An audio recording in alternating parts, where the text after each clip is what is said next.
Good evening, ladies and gentlemen, and welcome to tonight's streaming event. It's the King of the Hill doubles final. The team partnering of Barney and Kian Davies on the versing Stephen Hooper, Stephen Heavens. This is the final. It's a race of 21, and the format this evening is we'll have 4 sessions of 5 frames as singles, i.e. the partners will play each other 5 times. And then the remainder of the matches then will be a Scotch double format. Join us as we're just about to start the lag for the first frame, live from the Village Sports Bar in Abercrave. I hope everybody's going to enjoy the evening and enjoy the pool. I'm here on my own today, so I'm going to be trying to keep up with things as much as I can, pushing the buttons and doing the commentary. If there's anything going a little bit awry on your end, if you can just let me know via the chat.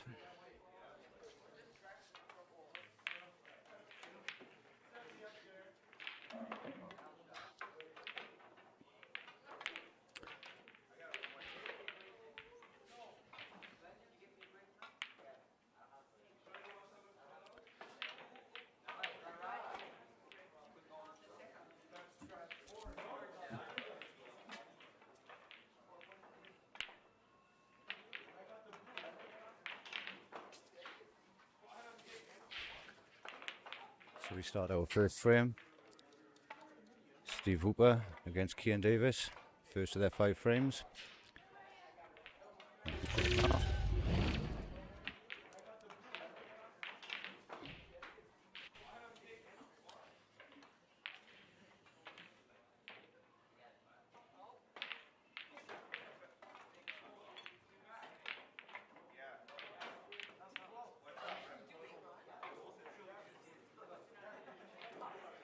Opted to take yellows, but failed to do it in his starting opening shot.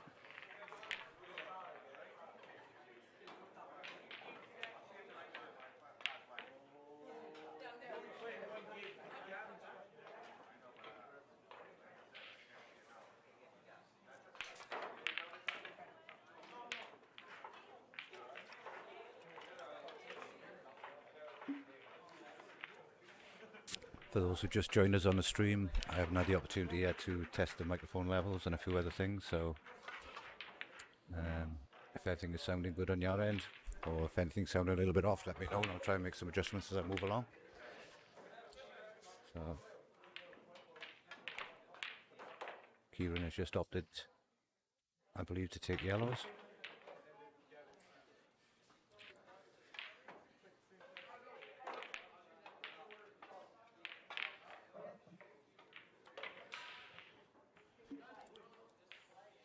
As it stands at the moment, the yellows are not that poorly set.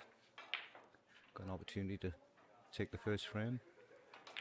A little bit of work to do with the white ball, but there's not a huge amount of travelling to be done.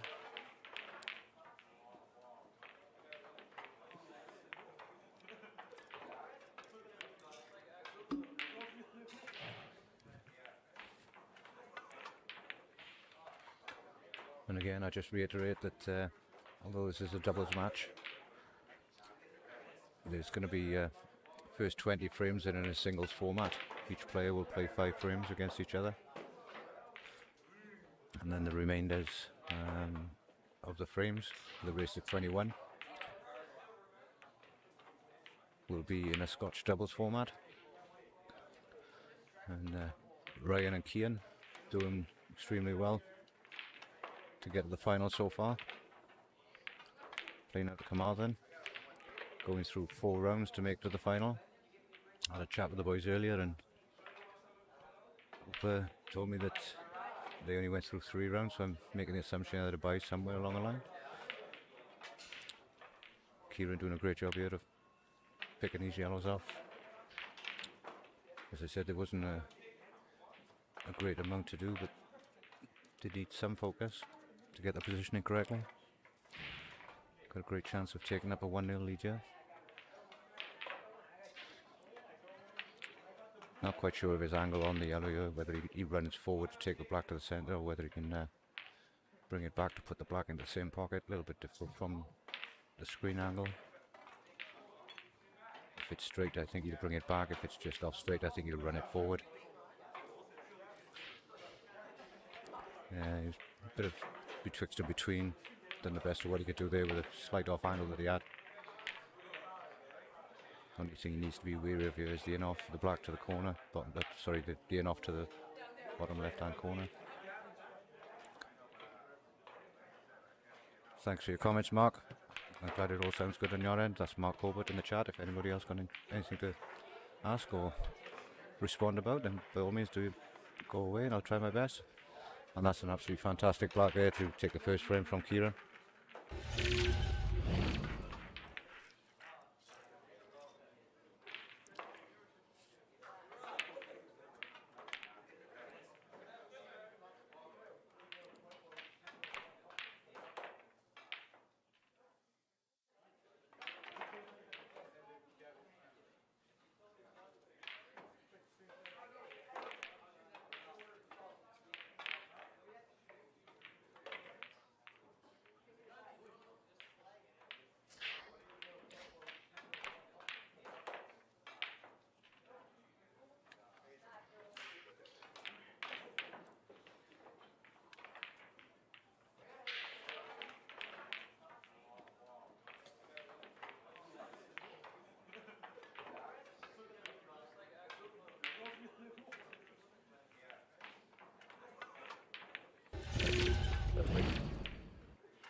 Off in for the cut rate, I think.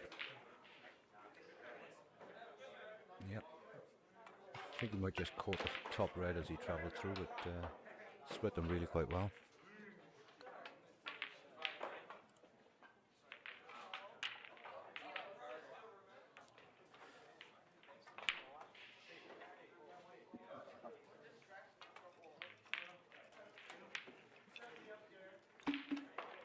Obviously made a red on the break, so he's got options for reds or yellows.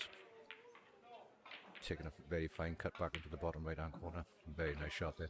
Cued that really well. Great risk of the white disappearing into all sorts of places off that shot.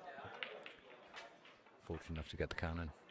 Got an opportunity here to possibly run the yellow into the bottom left hand corner as we look at it. A small bit of screw to develop the yellow against the cushion.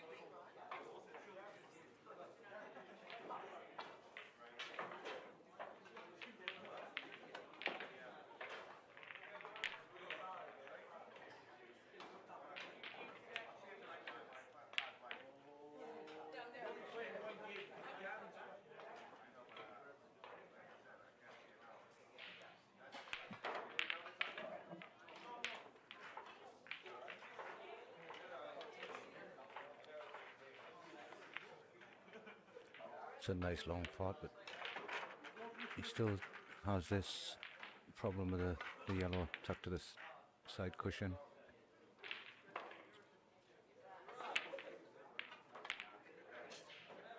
This yellow here at some point, unless he can land on it really plumb to run it down the rail. A lot of the young and new and modern players now don't really concern themselves with the ball down the rail, but you do need to land on it correctly for the position and play it with the right pace. Oh, and unfortunately he's missed the yellow. Giving Hooper a chance to come back at the table on reds.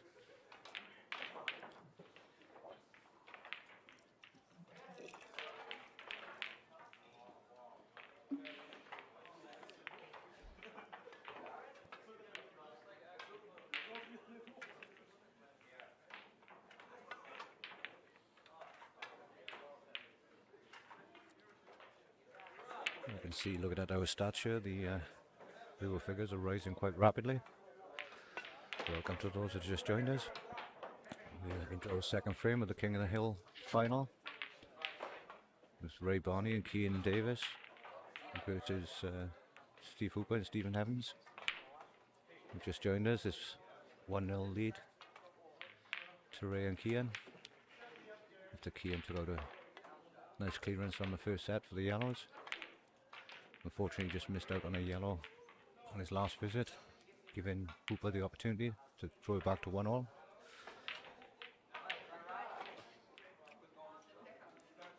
And I think for a lot of those watching, that Steve Hooper, Steve Evans don't really need a lot of introduction. They've been around a long, long time. Great people, lovely characters. And Kian and Ray, as I was saying earlier, I can't say I've seen that much of them myself, but I don't get around that often. Having a chat with them earlier, they're both from Carmarthen. Fought their way through 4 rounds to get here to the final, so no slouches in their own right.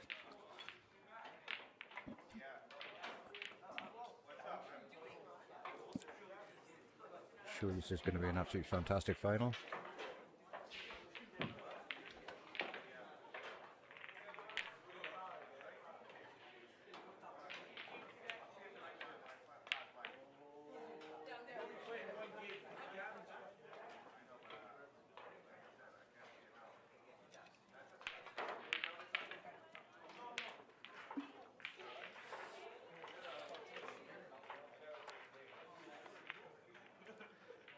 Trying a speculative attempt at a long plant up the rail. Oh, that was a fantastic shot. That was a really fantastic. To judge the pace and the actual contact, did something. That was an absolute brilliant shot.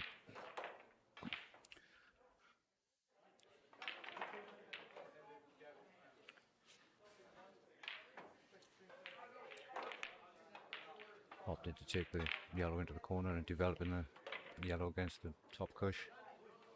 It landed it a little bit awkward. Hopefully he could cut this back using a bit of right hand side.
I'm sorry about that, ladies and gentlemen. I got called away by Mr. Bushnell himself. Needed some information, and I'm back now.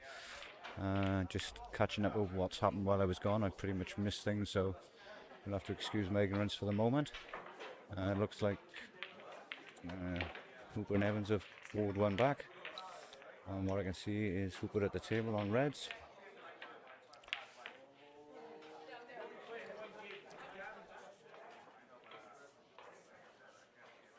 Max not available in many pockets. If anything, I'd suggest just the one, the bottom right hand corner as we look at it.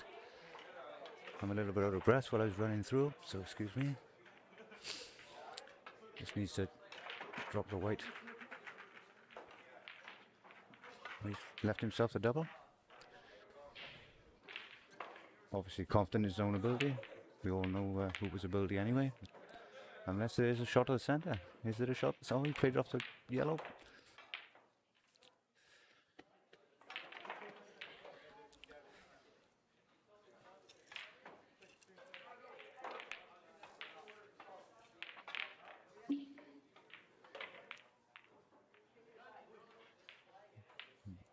Back to the table, Kian now on yellows. He's got the, I suppose you could call it fortune or misfortune, I don't know, but the black over the pocket. But I think if the white is maintained on this end of the table, you can negate the damage. So you could use this as a free visit and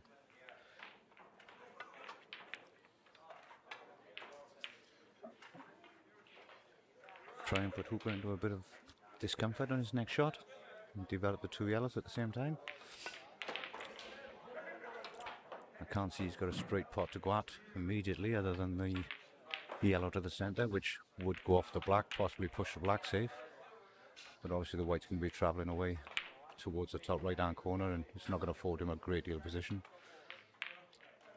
I think it might be worth just using this shot to develop these two yellows in the bottom at the moment and try and make the route to the black more difficult for the pot.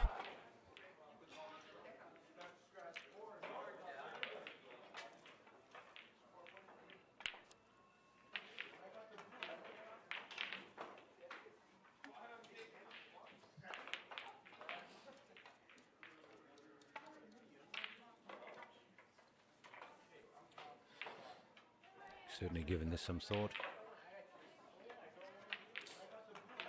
I really can't see any advantage myself from where we're looking at the moment to taking a pot on.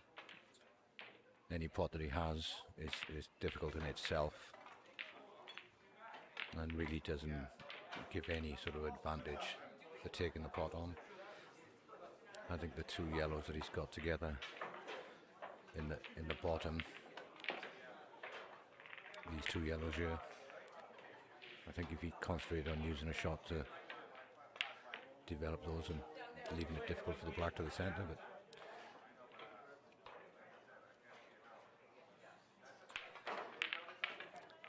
same outcome, but I thought he might have been better using those two yellows. I pointed it earlier, but again, from the commentary position and where I am at the moment, I don't even have eyes on the table. I'm tucked away in the back room. At least it's warm.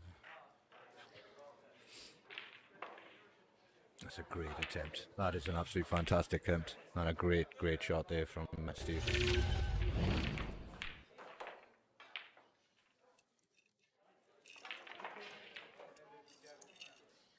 Absolutely fantastic shot. I'm just going to make a slight adjustment to my replay angle.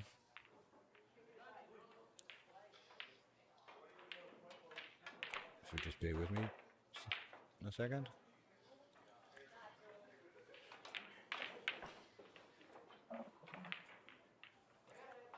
I noticed we were missing a bit of the pocket. So, from going 1-0 down, Hooper's bringing it back to... And that's the problem there with the cut break.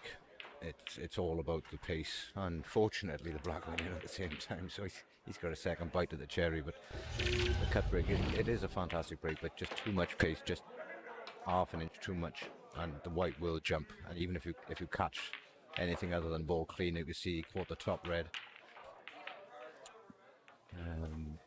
of the bunch, forcing the white to cannon into the second yellow, and already gathering air by that point.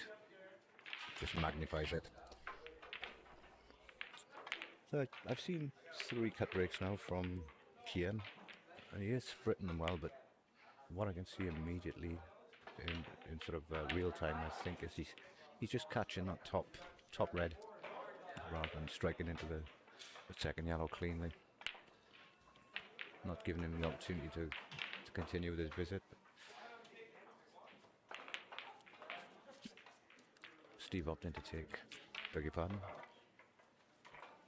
reds on his first visit.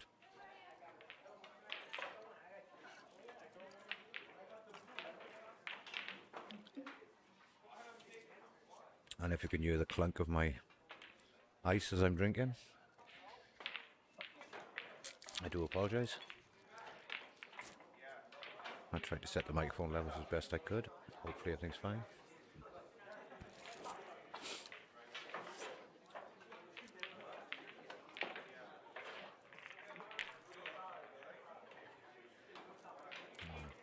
That shot there from Steve was a great shot developing. He's got a great eye for the game. Very, very fluent around the table. And controls the cue ball really well.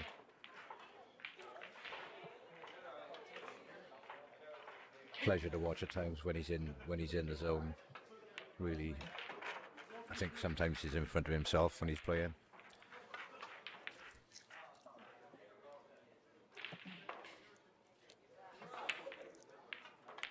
I think he's just left himself enough angle to stun across behind the black, from the black to the top left hand corner. Oh.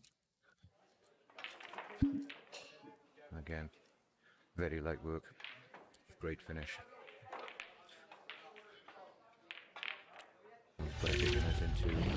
Taking himself into a 3-0 lead.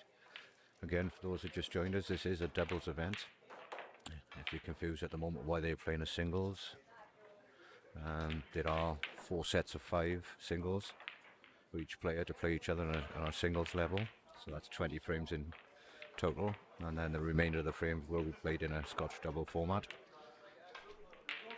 So at the moment we've got Stephen Hooper and Kian Davies playing their first 5 frames, and then we'll have Ray Barney and Stephen Evans playing their set of 5, and then they'll do a vice versa for the next 2 sessions, and then we'll move into a Scotch doubles situation.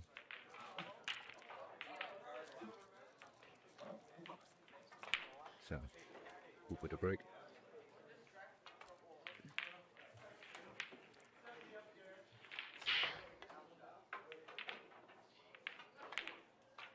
Fortunate to get a second kiss on the cue ball there. Was it definitely heading towards the centre pocket? I see it on the replay. I think the cue ball was definitely heading towards the centre pocket and got a lovely little kiss on a yellow travel in the opposite direction. But still, split well. Several balls down on the break. Although he's potted 2 reds on the break, he may opt to take yellows.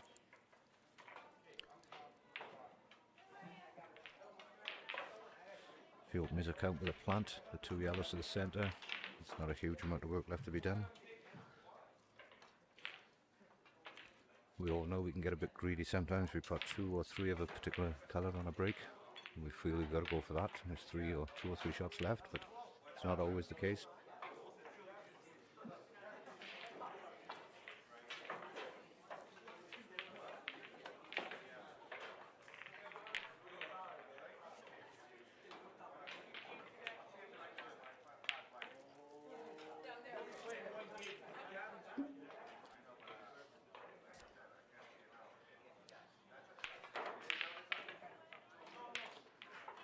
Not quite certain whether the yellow at the top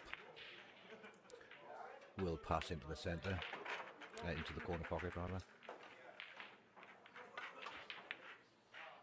This yellow there is wasn't wondering whether it would go into this pocket, but he's created a further problem now anyway by just nudging into that yellow and pushing it towards the red.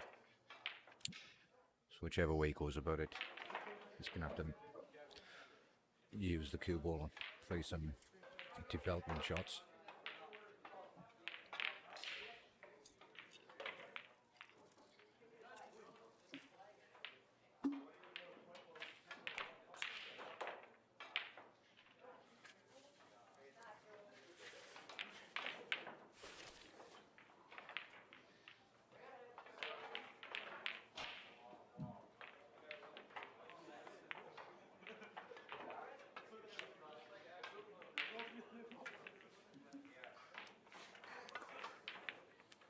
Great sinking shot there. Realised there was no benefit in going for the clearance. Took the opportunity to bring the yellow into the open and knock a red into a safe position, knowing full well that the yellow and the red are both teams' problem ball, but giving himself a better chance of dealing with it.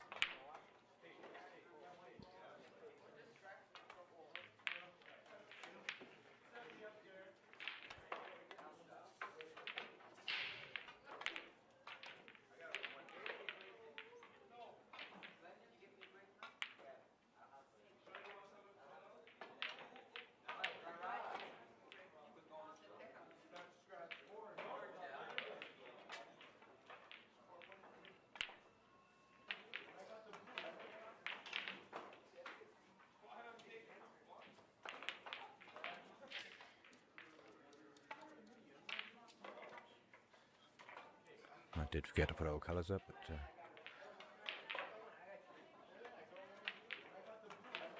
so this will be the final frame in this first mini session of singles of 5 frames with Stephen Kian playing. After this frame finishes, then we've got our second 2 partners in prime playing against each other, and that'll be Ray Barney and Stephen Evans.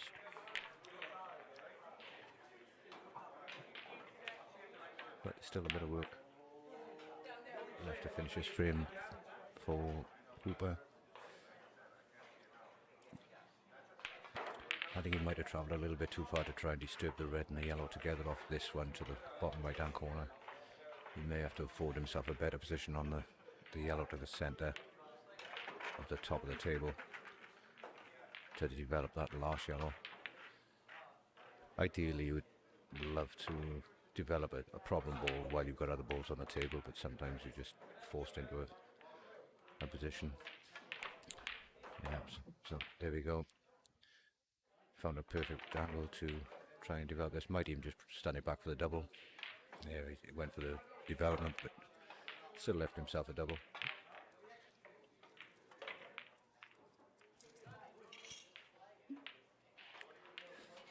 And a great double too.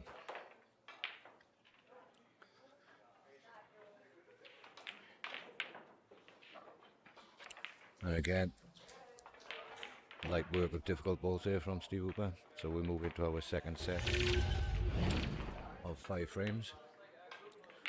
We just watch Steve clearing up that black, pretty much 3/4 length of the table. So we move in now to Steve Evans and Ryan Barney.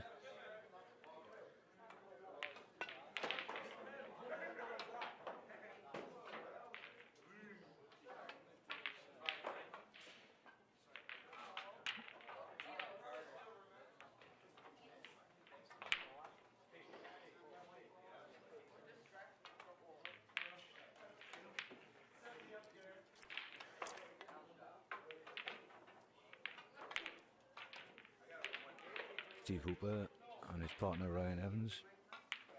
Steve Evans, sorry. I think they've made an error there on the scores there. They've just altered it on the first set of 5. Moving into a 4-1 lead against Ray Barney and Kian Davies. As we lag for the second set of 5. One stiff, one soft.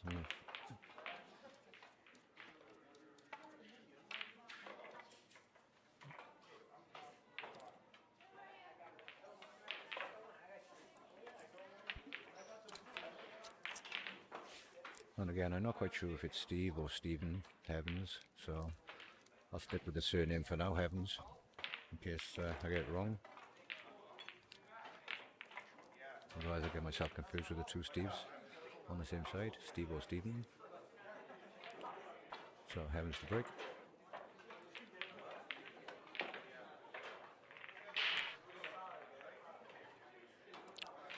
Split them really well, but unfortunately scratched on the break with the white into the centre.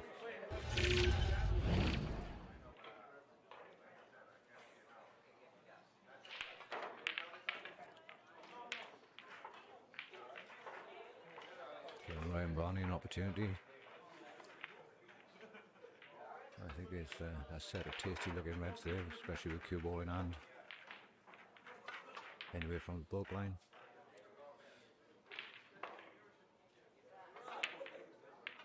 He could opt to take them out directly or use his first free visit to try and push a yellow safe and afford himself a bit of a better position, but I think the way the reds are set at the moment, there's an argument for putting a yellow safe.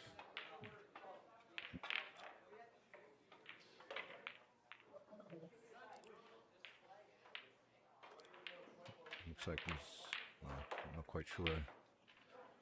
That was a clever shot. Thought that I spotted that really well. I didn't spot that. I see him queuing down the table. I couldn't really see what he was queuing at, but should consider leaving that red in the bottom left hand corner now as a bit of a security blanket. Take the red in just above the pink spot if it was a snugger table into the centre. Unless obviously he's feeling confident enough, he could take them out and not really concerned about leaving this corner pocket open, which would seem the case.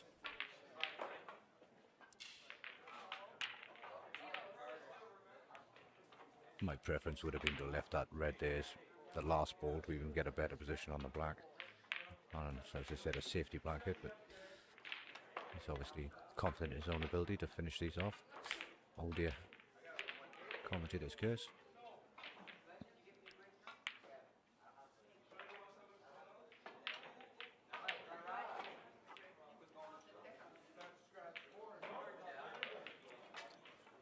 So if you excuse me for a second, I'll just leave you to watch his frame away while I just need to pop away. I'll be back shortly.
as I come back to the table, Brian making a great job of polishing those last reds off, pulling a frame back, bringing the overall score back to 4-2, taking first blood in his set of 5 against Evans. And if you're looking for a sob story, then the reason I was away from the microphone is I was in A&E all day on Thursday with a big chunk of metal in my eye. So I'm here this evening trying to commentate, looking at the monitors with one good eye. While I was away, I was just putting a bit of cream and ointment in my eye to make things a little bit better. And tomorrow, hopefully they'll be live streaming tomorrow from the same venue at the village. We've got the first game of the Welsh Open Tours, the Masters, the over 50s from here tomorrow. And I'm fortunate enough to be in that tournament, or unfortunate as it is with my eye. So I'll be playing like the one-eyed warrior, trying my best. And that's starting tomorrow at 9 AM. Hopefully we'll get that streamed for you. So that's my sob story. Commentating with one eye, playing with one eye.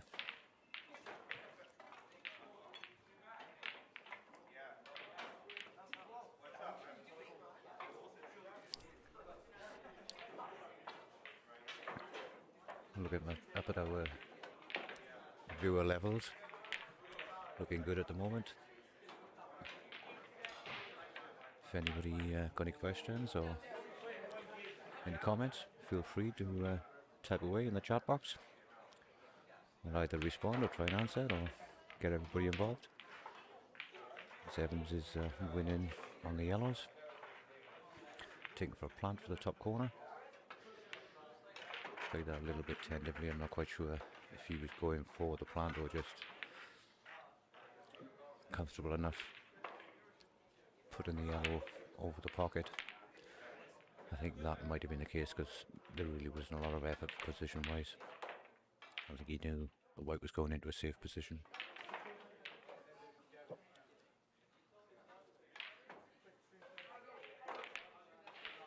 So Ryan with his first visit to the table on reds. Doesn't have a great deal of options. And the yellows are looking quite favourable at the moment. Can't see a pot on from when looking at the screen. I think you might just be looking to hide the white as best he can. And again, I really can't see a point that that's easy either. There really isn't a place that I can see on the table which is going to be difficult for Heavens to make a pot on the yellow after this visit, so might have to try and play a shot to at least destroy a yellow, put against a cushion, make him work a little bit harder when he comes back to the table.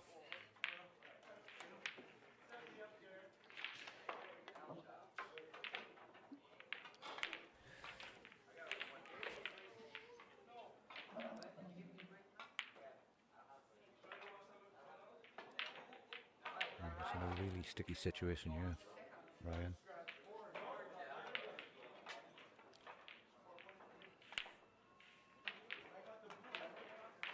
I think he's playing off the cushion to try and double into the centre. Yeah, unfortunate. He was forced into trying something there. It was a bit of devil and deep blue sea scenario. Whatever he tried, he was always going to give an opportunity back to Heavens. With cue ball in hand. And a free visit. Just going to have to work his way around these. Those two yellows over the centre as he's looking at there now. They create a small problem, not a huge problem. Looks like he's going to try, the way he's queuing up, going to use his first visit to play the red onto the yellow. possibly knock the yellow down towards the corner pocket. So he's going to be playing those two together and hopefully knocking this yellow somewhere, possibly either out into the open here or off the cushion, knocking the red away. I think that's what he's looking at initially.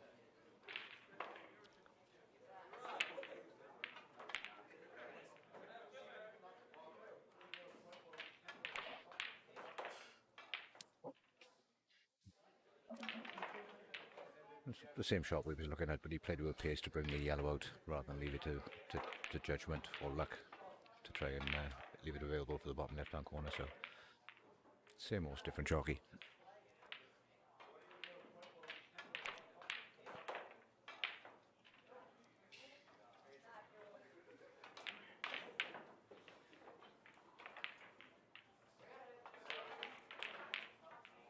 Played that well just to separate the two yellows, bring them out into the open.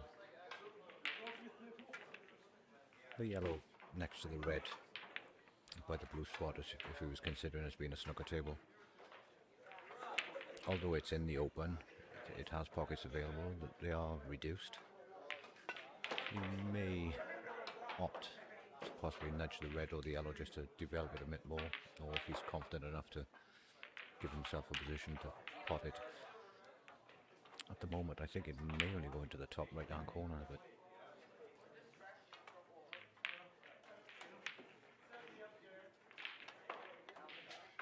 may choose to develop it at some point. And again, I'm not really sure if you played for the cover shot or whether he tried for the pot. If it was a pot attempt, then obviously the pace was short. He may have played it as a double-barreled effort, knowing if it didn't drop he'd leave things difficult, but I don't think that's the kind of player Evans is.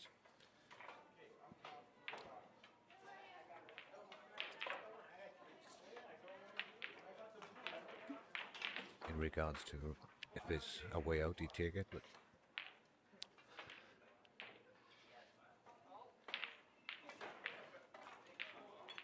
still, Ryan pretty much back where he was on his first visit, in a world of pain. I don't think it's a total, but again, in very, very few places where he can leave that white ball. Just not going to allow Evans to clear the table. He's only really got one red he can hit as a direct shot, so I don't think there's a total call, so he's got a bit of cushion after this. I think that's about as best as he could come up with, but he has left the yellow to the top right hand corner. Granted, the pot itself, if he gets his hand on the table and flush, is pretty straight, but he is queuing over the top, bridging over the red. He's going to be striking down on the ball, can't take the travel away.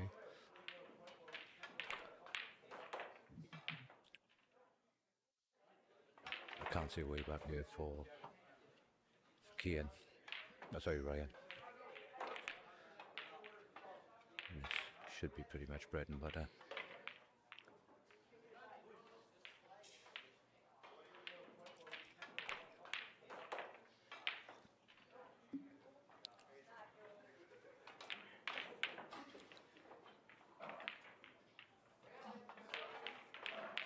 Felt a bit short on that one. The white's going to be travelling to get the pot in pace. The white's going to be travelling a fair way away. If he just used the pot in pace, then the white is going to be pretty much the full length of the table away. So he's going to have to give this extra pace, I think, to get the white to come back up.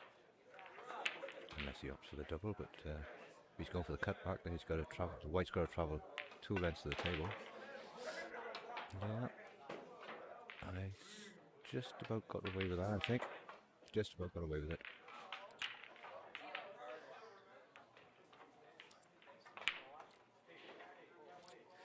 Yeah, I think in his mind there, he realised that wasn't a positional shot he tried to play, and I think in the back of his mind he knew he got away with a fortunate shot, and then kind of as we all do, we think, well, wow, that was lucky.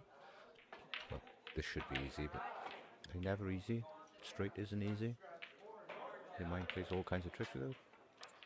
Great opportunity there, and from what was a real uphill battle for Ryan, has now turned into a great opportunity.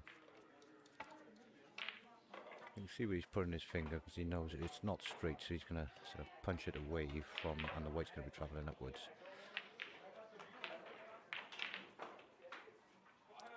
From what I can see on the screen, I think dead weight if he was going to take the one that he was aiming at. I'm not quite sure if there's an edge there, whether a total will be called.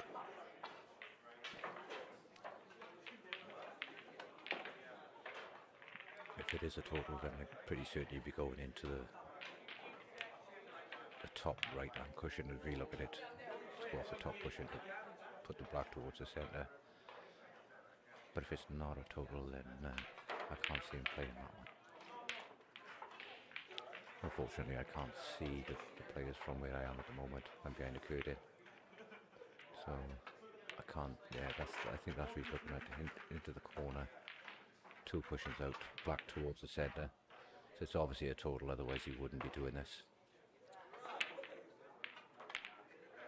He'd just be playing fine side the black, putting the black against the cushion, so it's obviously a total.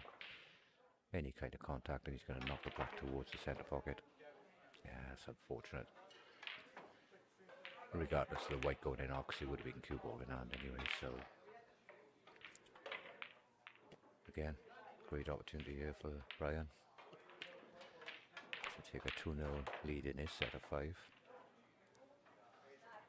While Steve Evans was really holding the reins in this frame. Goes to show, it really can't change on a flip of a coin. And what's on the table is a pure example of that. 7 reds still left on the table. I think Ryan has had 3 visits. 2 of them were almost impossibles.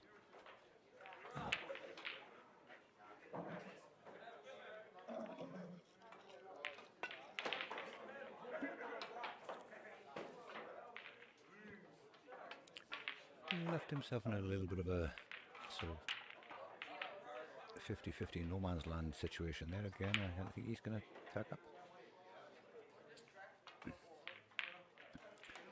That's fine, it's absolutely fine, but you know, we are in the final of this tournament, and the players didn't get you from fluking 1 match or 2 matches. You know, these gentlemen have gone right the way through the event to get to this final, so they know the way around the pool table quite well.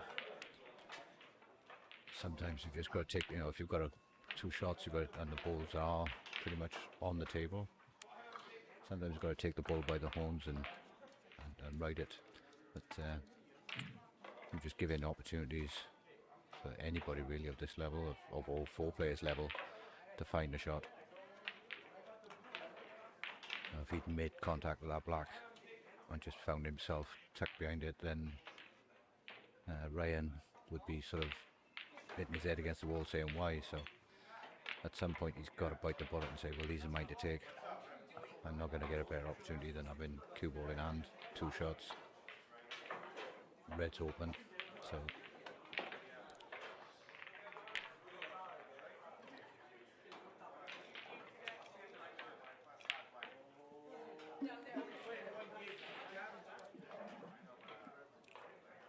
I was a little bit fast while I was looking away. It looks like you opened up the account of the plant there, but I just flicked back to the monitor while I looked away, so I seen 2 balls travelling, possibly a plant.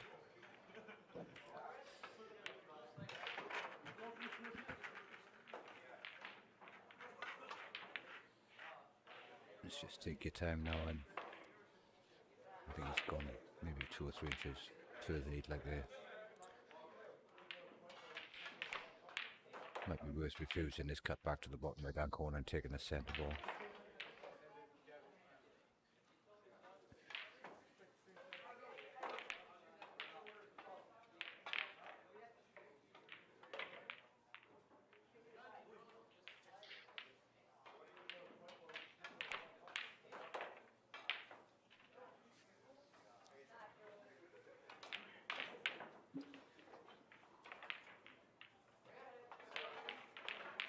Thank you, Gareth. Appreciate your comments. I'm getting a few messages from a few people via my phone that the commentary or things are a bit quiet. If there's anybody watching on the stream, be it on their phone or their TVs in the house, I can make some adjustments on my end, but could you let me know if things are pretty even volume-wise on your end, if you could, before I start making adjustments. But again, Gareth, thank you for the for the message. Need to have a chat with you at some point. Got some things to discuss. Hope you're enjoying it. As we go back to the stream, we can see Ryan,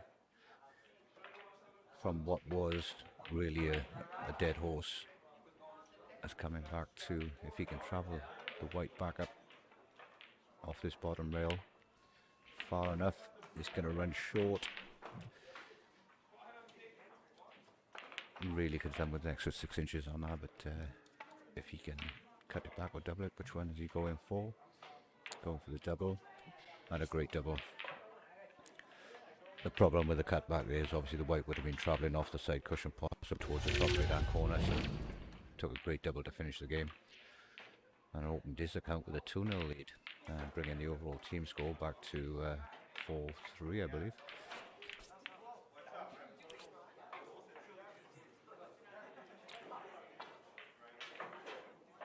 Thank you, Simon Wrigley. I appreciate it. If it all sounds good, then I'll leave my settings as they are. But I do have to stick my head up to the screen to read some of the messages, I've got to say, with my wonky eye. But appreciate it. Thank you very much.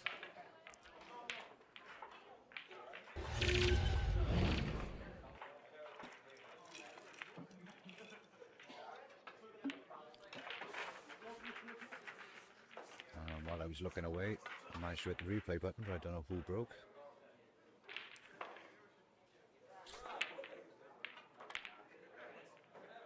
So a great break, whoever it was.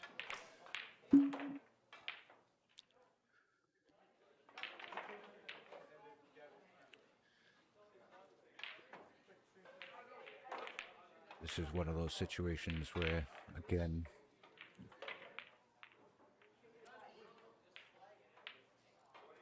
potting a particular colour on the break doesn't necessarily afford that the best option.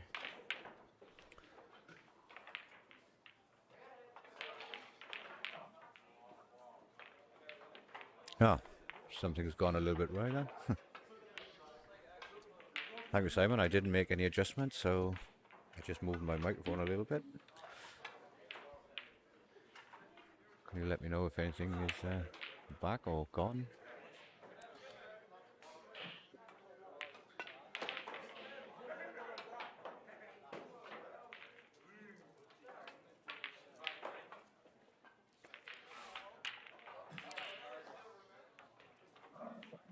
And it is Heavens on the table who's playing red, so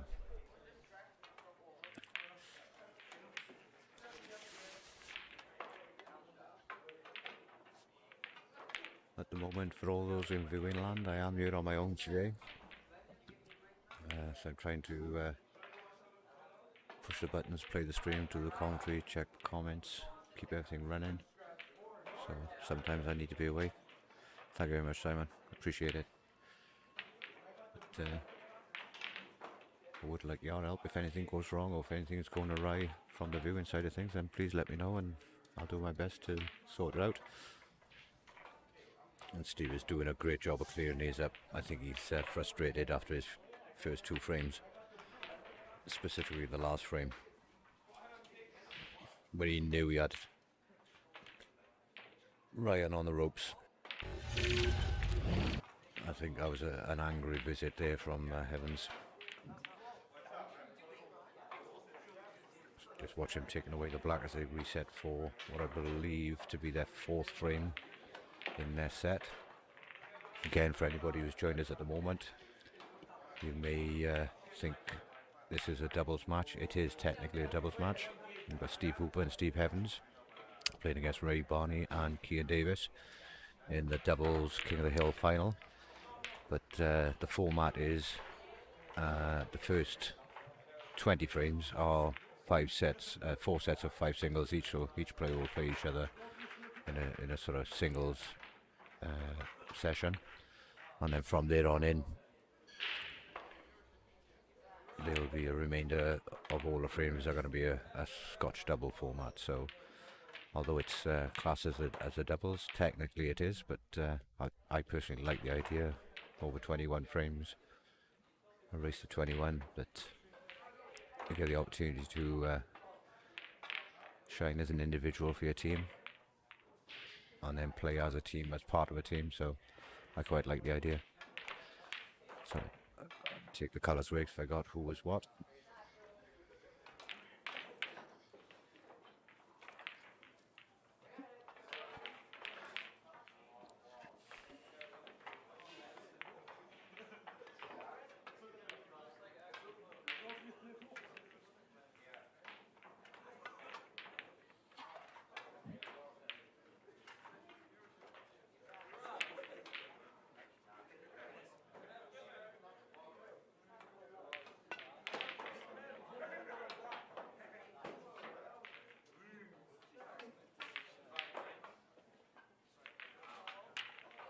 That's something you don't see very often on a pool table, bringing out the rest.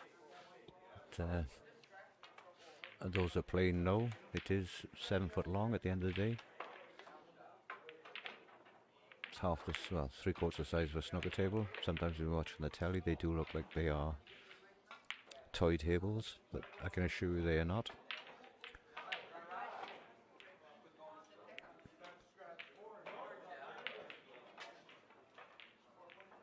And any pool player moving towards going on to play on a snooker table feels intimidated, and vice versa. I think you see a lot of the best snooker players in the world just can't handle the pool table in regards to the size of the balls, the cushions, the pockets, and the narrower angles. So although the table's smaller, the skill level is nowhere in comparison to either team, to either sport, snooker or pool. It's like trying to compare darts and javelin. Just because we throw something, it doesn't mean to say that it's the same.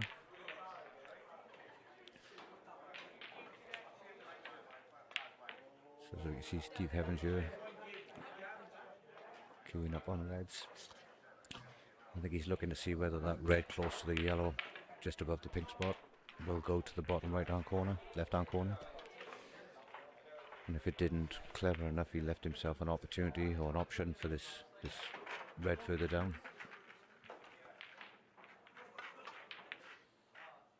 Obviously he's not comfortable right now, or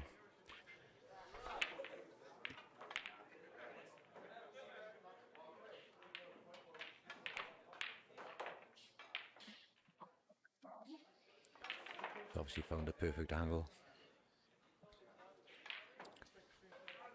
So it's all about this last red against the rail, and as I mentioned earlier, years gone by, players would hate to see any colour against the cushion. It was the dread that had to be moved. But in modern days, modern tables, modern balls, it's all about getting the right position. It's not because the pockets are bigger, quite the opposite really. Back 20 years ago, the pockets were, you could pretty much put your head in and get the ball out with your teeth. This is more about precision. As long as the cushions are correct, the cloth is correct, the balls are correct and clean, there's no slide. It's all about pace. But he is going to have to bring this white ball back a little bit, so yes, you might have to put some pace into this, which can get the wobble. Unfortunately, he's played with absolutely fantastic pace, but just couldn't get past that yellow to make the black. But again, these 4 players didn't get to the final from not being able to ball off a cushion, so I think the natural angle is there, but he may opt to play against the top cushion for contact before the black.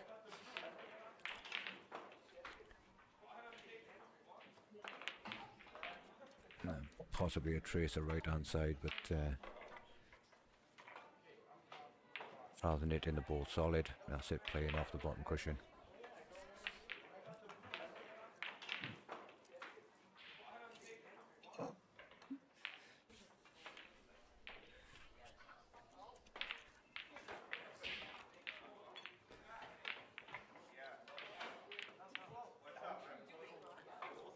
However, with that said and done, the black is still on the table, and that does give your opponent an opportunity. And the old adage, the game's not over till the big fat lady sings. But Ryan is definitely going to have to take these out. There's no way he can leave that black where it is, so he's pretty much got to put all his eggs in the basket and take these yellows away.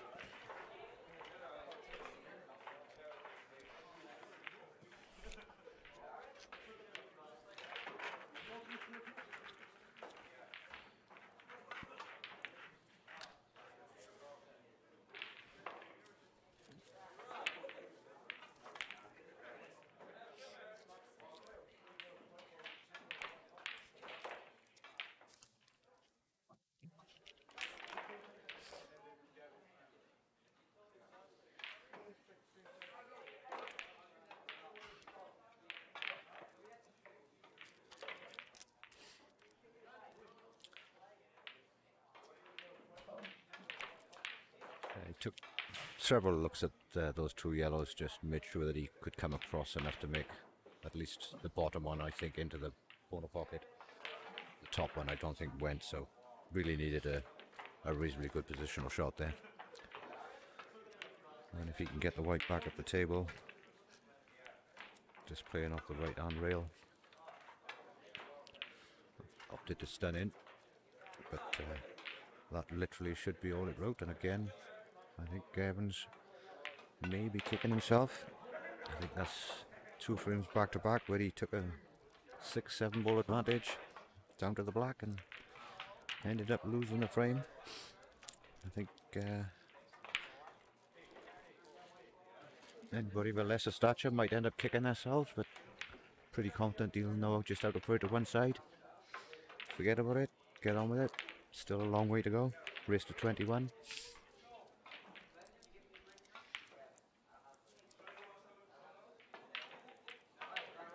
As Ryan takes a 3-1 lead into his set of 5. This will be their final set with an overall score of 5-4. So Ryan got a great opportunity here to bring his team and his teammate Kian back into a 5-all draw. And if you'll excuse me for a few moments while I leave the commentary, I'll come back shortly.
And I'll just welcome myself back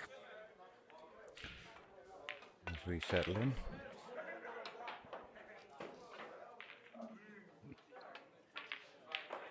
Obviously the player at the table then, while I was away, I can't see who it was, had two shots, free visit. Looks like that it might be Ryan, who's on reds. Got a great opportunity here to bring the game back to 5-all.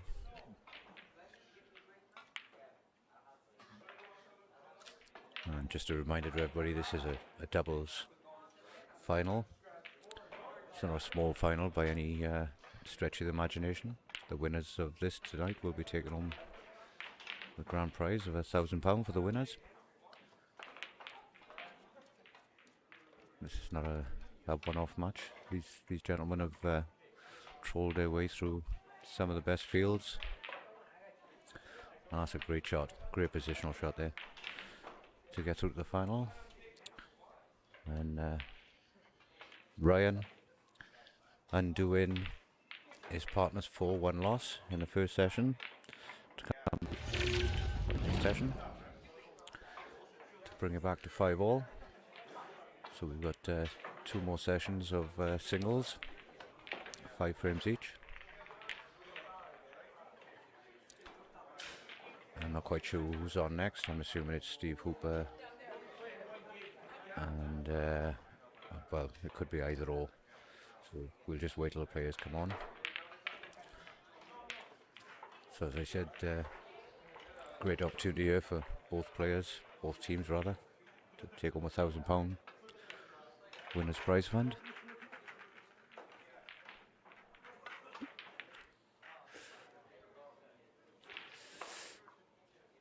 Blackwell Jones. In regards to the supporters, I would have expected a few more supporters come in. These boys have come from a fair bit away, some of them, but there's a handful of supporters. But most of the other tables in the venue are being used. So in regards to the question, are we clear? Oh, right, I can see now. Are we clear? Crystal clear. So there's my questions, your responses. Thank you very much. Yeah, and I know it's Mark Tadley now from past experiences. Blackwell Jones, using your pseudonym as usual on YouTube. So in regards to the players bringing their spectators and their busloads, not a huge amount, but they've got their followers.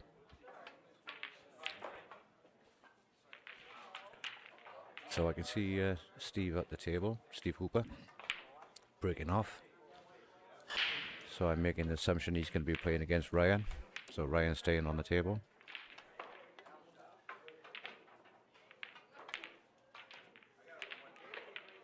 I didn't get the opportunity to catch the replay there while I was writing with my pen. Remember the good old days, we all had pens rather than keyboards.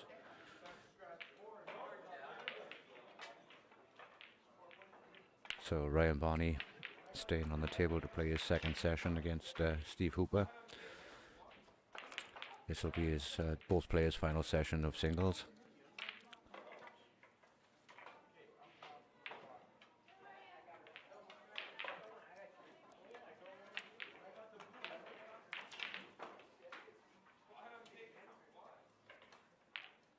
Great, Mark. Come on up, help me out on the commentary if you want. Or just be my beer man, run back and forth.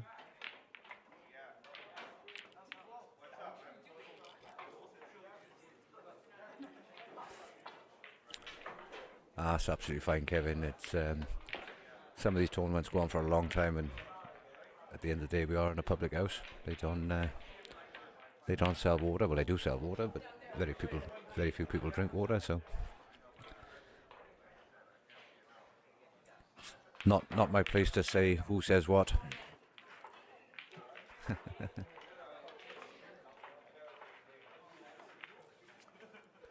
On the commentary. As I said, I'm here today on my own, so I'm just commentating away. There is a secondary mic here if anybody wants to come down and chat away. You're more than welcome.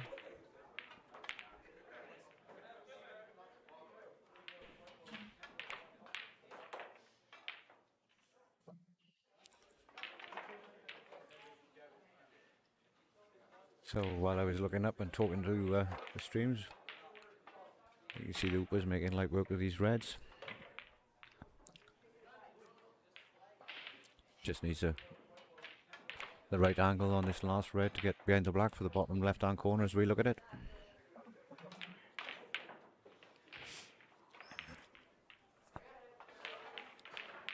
Opted to... That was a fantastic shot. He could have so easily just stunned across the table for the black to the same pocket. That's just your own ability or your own belief in playing the table. You're just missing the black by an inch to get the perfect position.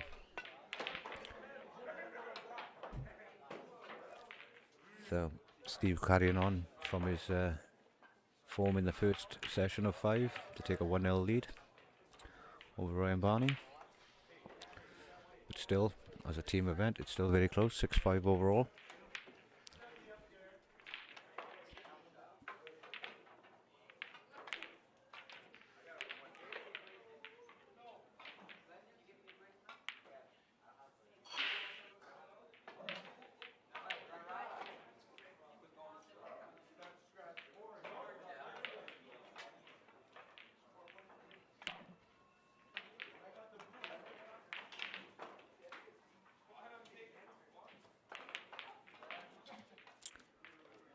Ah, right, well, I can see now I just a message from one of our viewers. I've been making a mistake. I've got it written down correctly on the screen. It's Ray Barney. And my handwriting, unfortunately, for my notes that I've been starting with, I've been calling him Ryan all event. So I can only apologise to Ray. When he watches back, my apologies. I've been calling him Ryan. You are Ray on the screen, but I've been looking at my handwriting and my notes, and I've been calling him Ryan. So my apologies there. And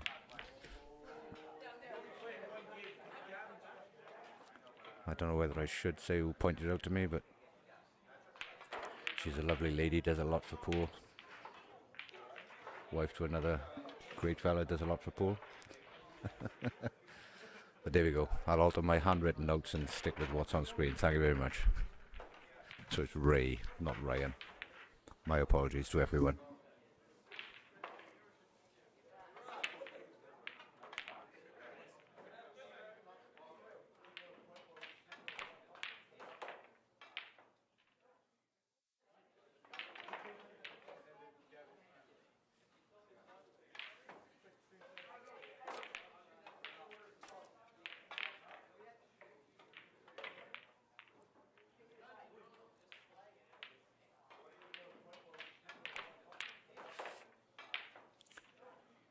My teacher always told me I should pay more attention in school, so.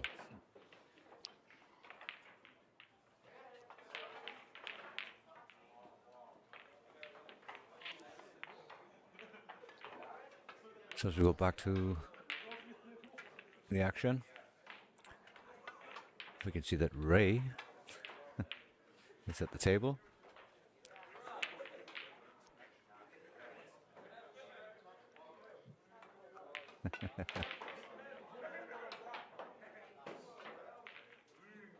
Yeah, thank you, Kevin.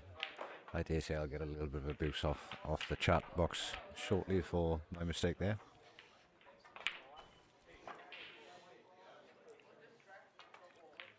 So Ray taking this opportunity to clear the yellows.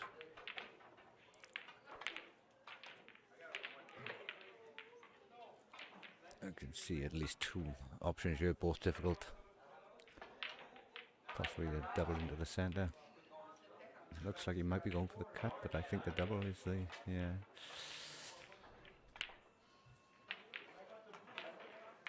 From what I could see there, looking at the flat screen, it looked like the angle for the double that he was queuing down into was always going to be too far, unless he was trying to play it off another boulder cannon into the centre, but from on the floor and from behind the cue, things do look different to what they do on the screen. So we've got a second bite of the cherry on reds.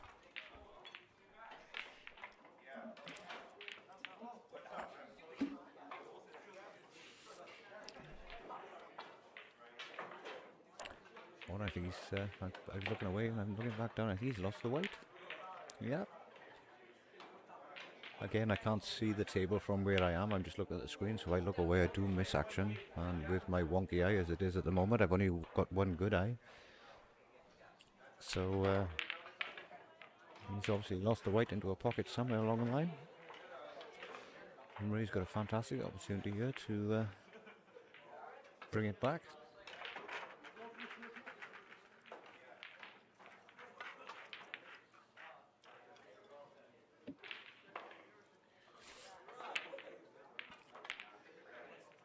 Might use this yellow into the centre, just a cannon into the black as a stopper. Possibly 3/4 ball. Knock the black down towards a little bit, unless you can run through. Yeah.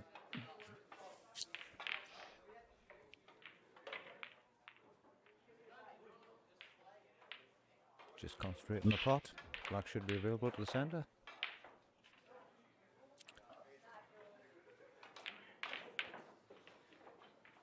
Ray does a fantastic job there of taking the yellows out. I honestly can't say I seem to lose the white. I was looking away, but whatever it was cost him the frame.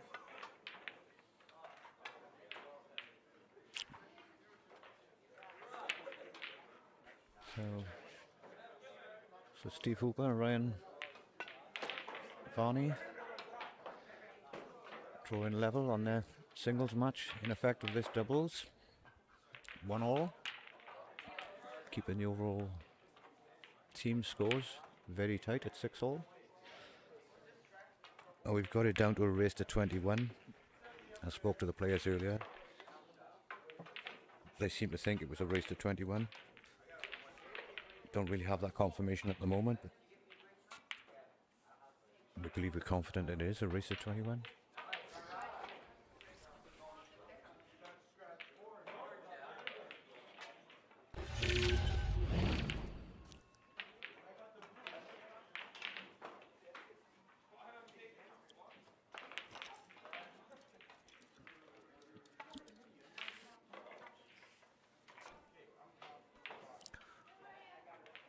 I'm just looking down at my notes now. I can see where I've made the mistake of calling Ray Ryan all night, because we've got Ray and Kian, and I've got Kian, Ray, Ryan written down incorrectly, so my apologies again to Ray this evening. I'll try and mention his name as much as I can for the remainder of the stream. Give him the best boost I can.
We just take away the colours.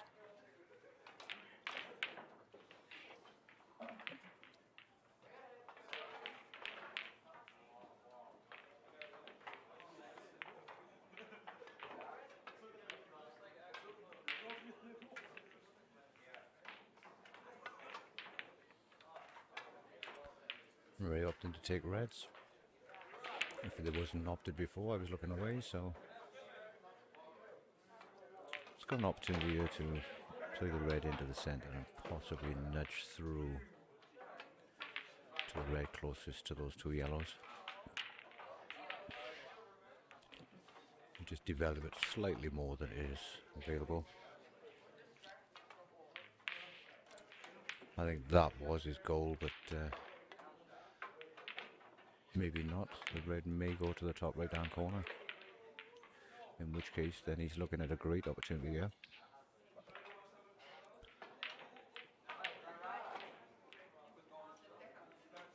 If this red goes into the top right hand corner, then he is looking at a great opportunity.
And again, I was looking away from the screen.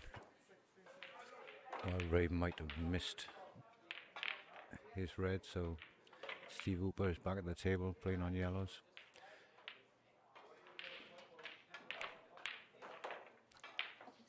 It's a nice positional shot, but I think he might be an inch or two closer than he would have liked.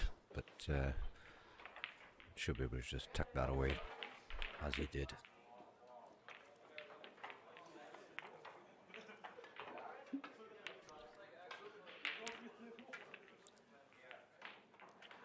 Let's give himself all options for all pockets here on the black. So he's taking a look at now. He's got multiple angles, multiple options. I think maybe just a gentle drop in and leave the black in the bottom left hand corner as we look at it.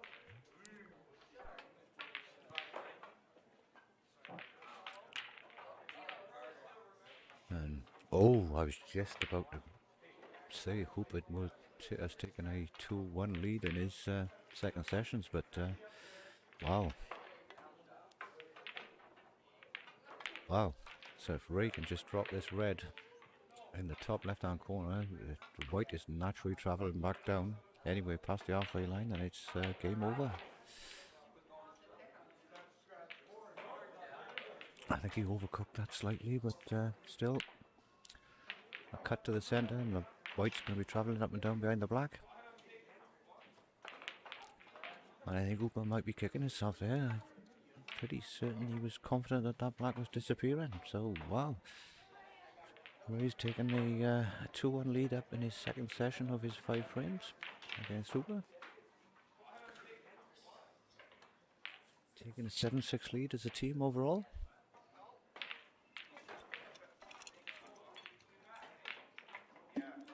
So those out there in YouTube land, anybody got any predictions on who may take this prestigious event, the King of the Hill doubles, £1,000 for the winning team? Anybody got any ideas, any thoughts, any predictions? Let me know. Right now we're 12 frames in, 6 all. 4-1, 4-1 in the 2 single sessions and 2-1 up in the third session, so all to play for.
While I return back to the commentary. See right there, I think attempting the treble, which was a great attempt.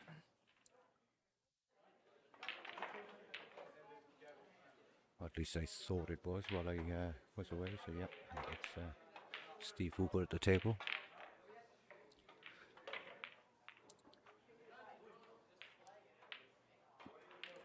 I think he attempted to move the yellow off the rail there with that pot to the top corner.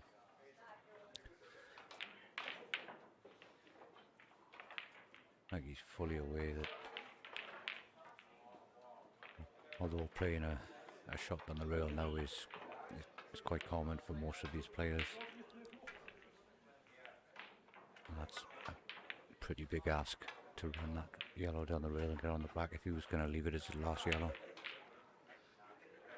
And going back to the stream, so far Courtney Morgan says that Steve and Steve, I think, is going to be the winners of this, i.e. Steve Hooper and Steve Evans.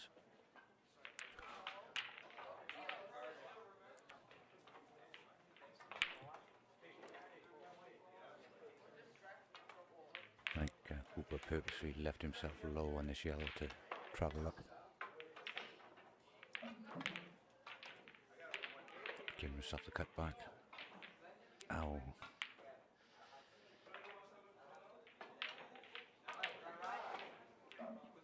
So we've got Ray with an opportunity to take his tally on his team.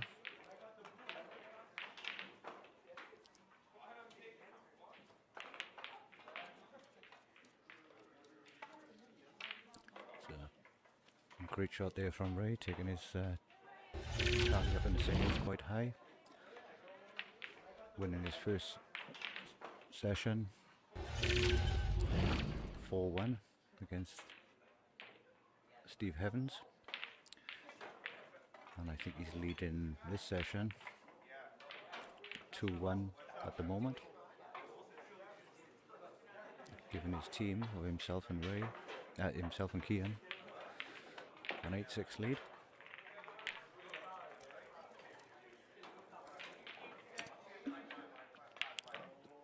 And again, if anybody needs a chink of the ice, that'll be me. I do like a bit of ice in my drink, and I am here on my own. It is Saturday.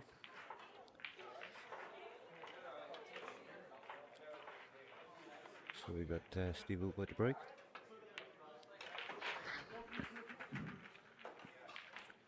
Taking a yellow off the break. I don't think the split has been that kind to him. He's got several balls to deal with if he was going to choose a colour.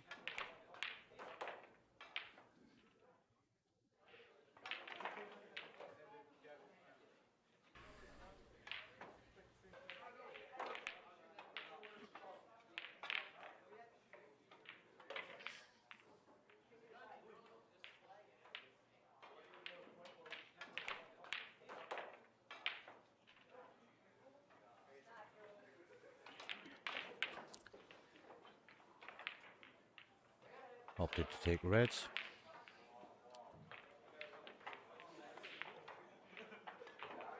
If you could squeeze past the black to make the red in centre. No, opted to take the safe option.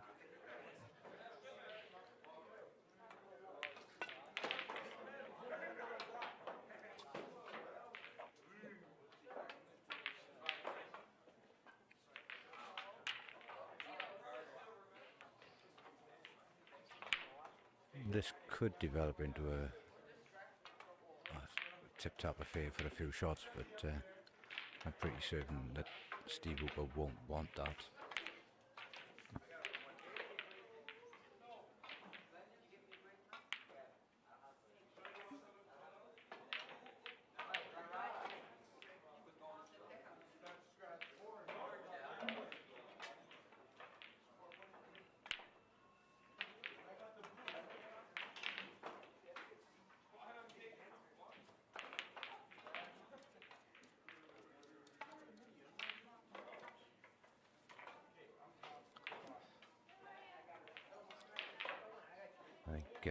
Hooper was dicing with death a little bit there with the white just balancing over the pocket.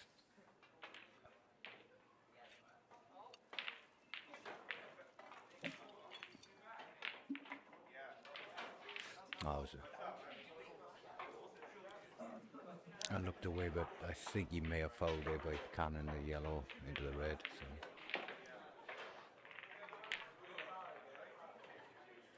Yeah, definitely. So Steve now with an opportunity,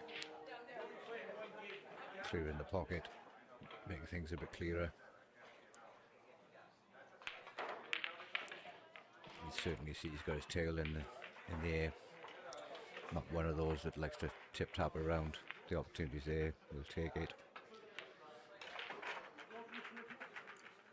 So that's Steve Hooper bringing it back to 2-all in the singles section of this.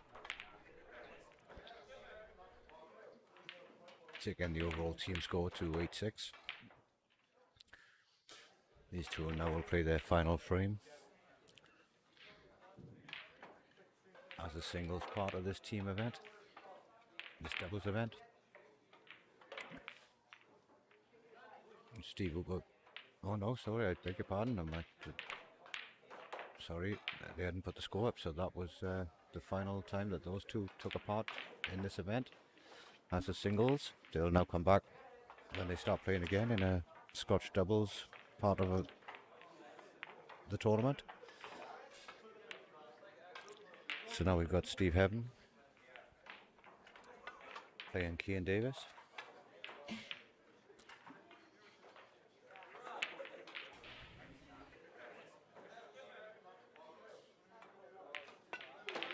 And I'm just going to have to use my maths at the moment, so it's 7-8, and they went in at 6-all. At 5-all, I beg your pardon. So Ray come out of that with a 3-2 lead.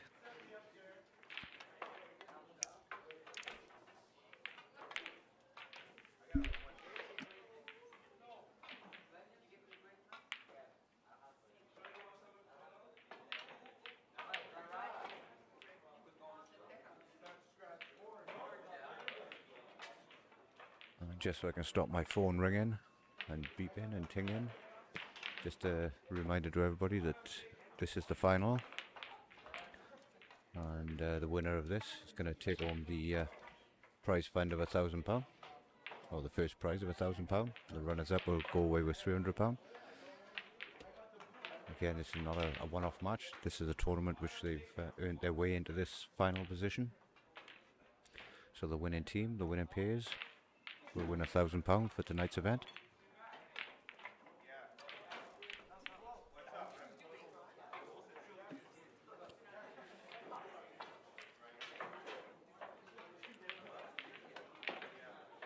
And while my phone was ringing and the chat box was going, and a drink in between, I lost whose shot it was and who broke. I'll try and find out by their legs. Looks like it could be Kian at the table. Who obviously is on yellows. So this is the fourth and final session of the singles part of this doubles event. We've got Steve Heaven and Kian Davies playing their second singles match. Second singles part of this match. And after these 5 frames, we'll go into a Scotch doubles scenario. It's a nice covering shot there from Heaven.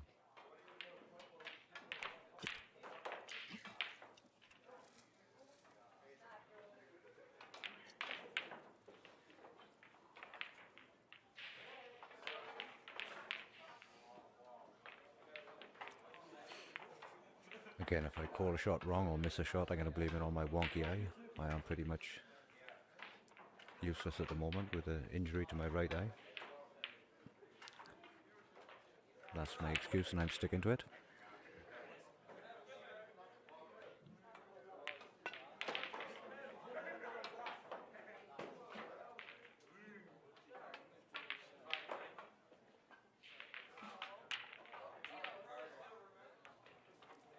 It's a nice pot here from Kian. Left himself with a bit of luck where the white was going. He was obviously going to be coming around and travelling to the opposite yellow, so although the pot was nice, I don't think he's come away with a huge amount in advantage.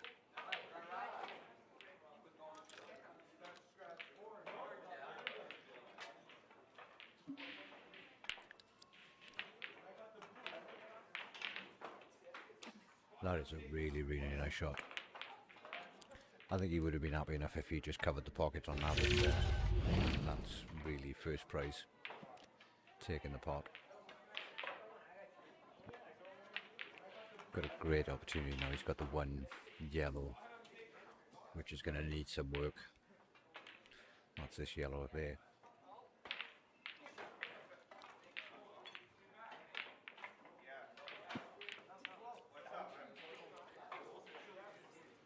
Not so much work, but work around.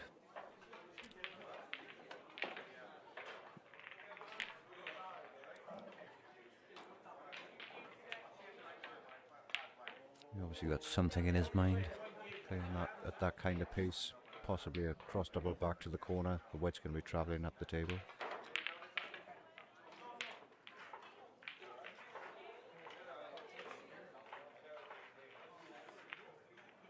He wouldn't have played it at that pace if he didn't have a thought in his mind of what was coming next, so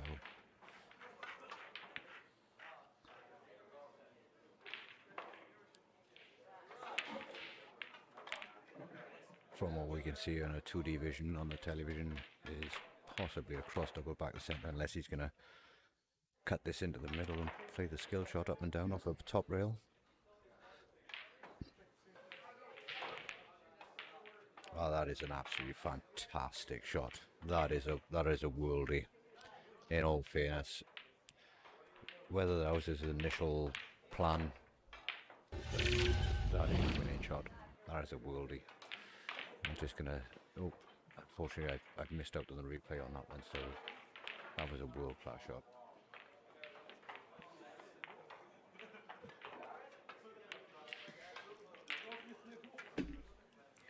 Yes, Courtney, I got a barred eye. Really barred it is. I think there may be a gap for the black to go into the left-hand centre. Again, difficult to tell from this angle, but pretty confident that he can. Then again, he is taking his time, so possibly clip off the red into the centre if it won't go direct. The angle looks like he's playing off the red. Oh, he went for a super fine cut off. He went for a fine cut to the bottom left-hand corner.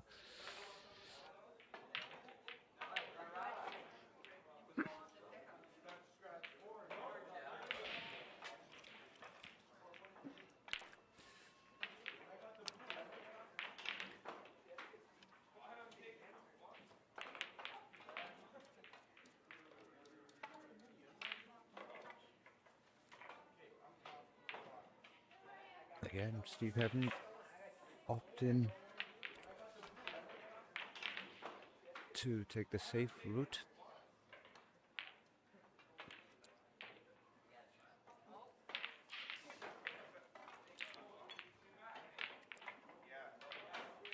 I'm not sure if it's the way he was queuing or putting his cue on the cushion there to come off the side cushion to possibly make the black in the bottom left-hand corner, but I don't think he's got a deep enough angle. It's a huge amount of side required. Otherwise you just get the black full in the face, so it's a lot of side. Huge amount of side. Yeah, it's always hitting the black ball full in the face. To come to the opposite side of the black to make the cut into the bottom left hand corner then was almost impossible, defying physics, but certainly worth an attempt. So Steve Evans really needs to take these out now. No wide anymore. Just got to get rid of these slowly.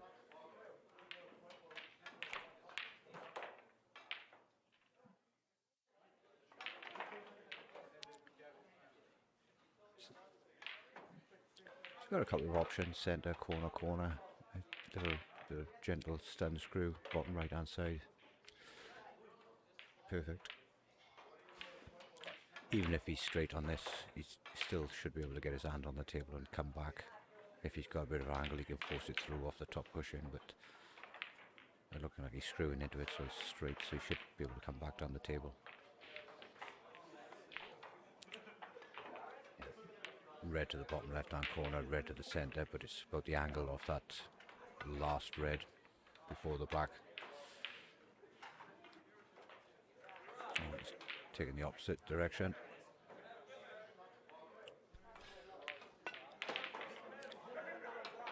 So will he drop it in dead weight and either black to the centre, or will he opt for something different? Black to the centre. These can be awkward. You can catch the draw on the way in or catch the back draw. Yeah, took them well. So, Steve Evan bringing the team scores back to 8-all.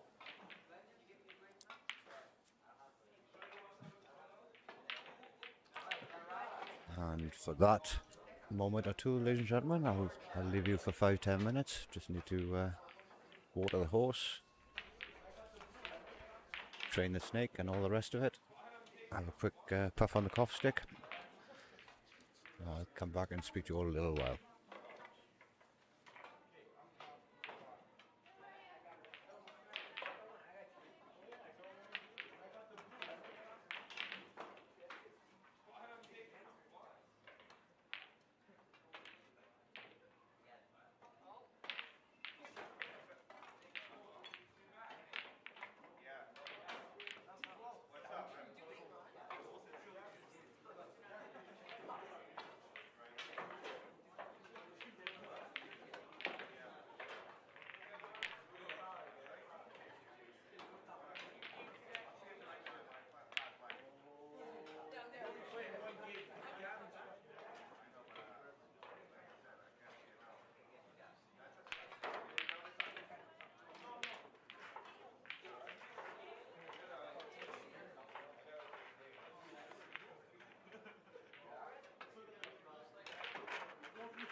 So as I come back to the mic, see Kian just dropping the black in there to take a frame. I'm not 100% certain whether that was the first frame of this last session of singles, but Ray Barney and Kian Davies as a team taking a 9-8 lead.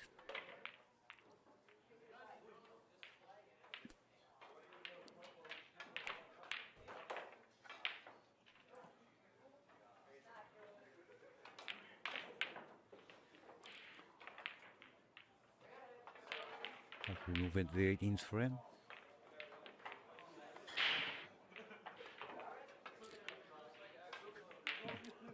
Kian to break.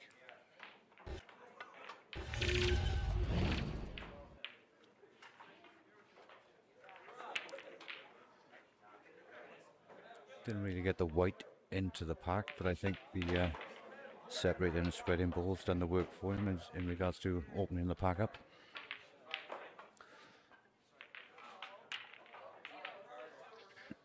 Still a dry break. So with Steve Heaven using the rest to take reds.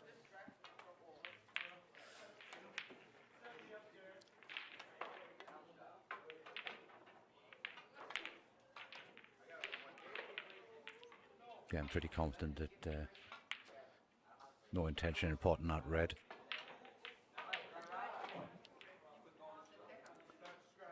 No benefit for any other reds on the table.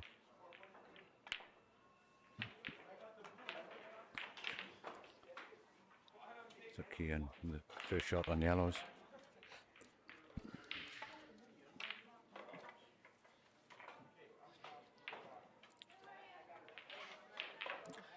So this is Kian's second session in the 5-frame part of it.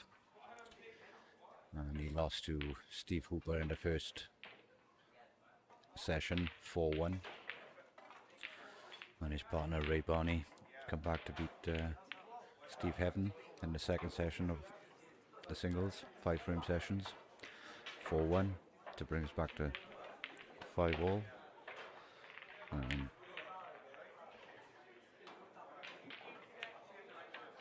From this point forward,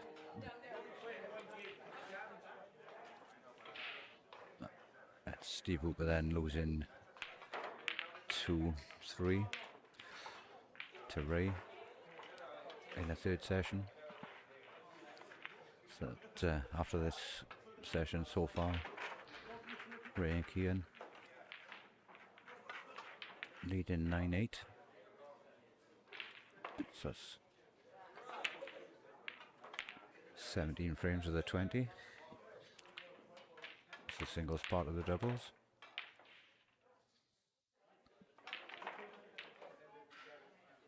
This being the 18th.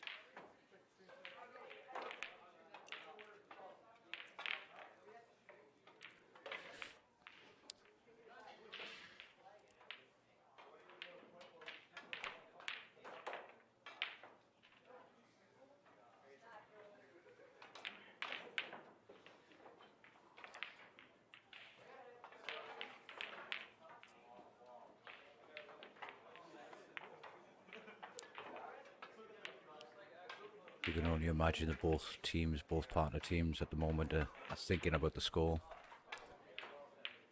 That's 9-8.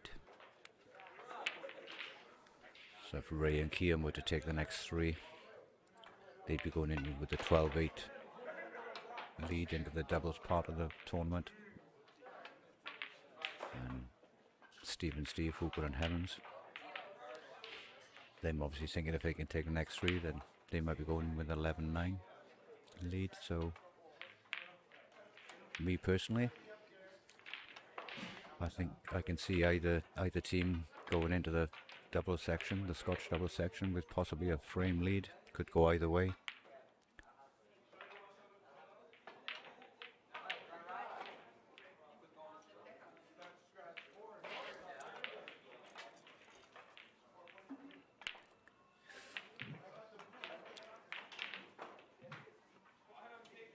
That could be a shot to finish this frame off, bringing the red away, developing the black. 2, possibly 3 of Kian's yellows are pretty much tied up. He's either going to be looking to hide the cue ball or make things difficult. Not a huge amount of benefit in that shot. Just made things slightly worse for himself. So Steve Evans looking to take these reds out to bring it to 9-all.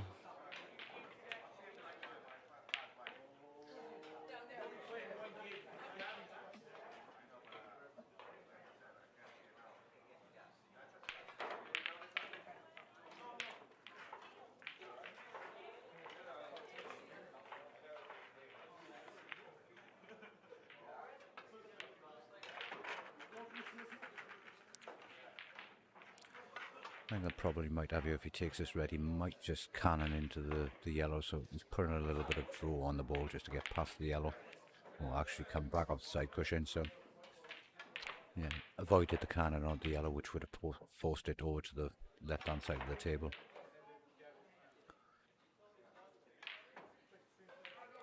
A lot of traffic to avoid here if he's going to take this red into the bottom left hand corner.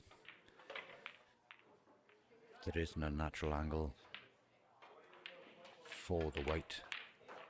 If he leaves the white anywhere over this side of the table.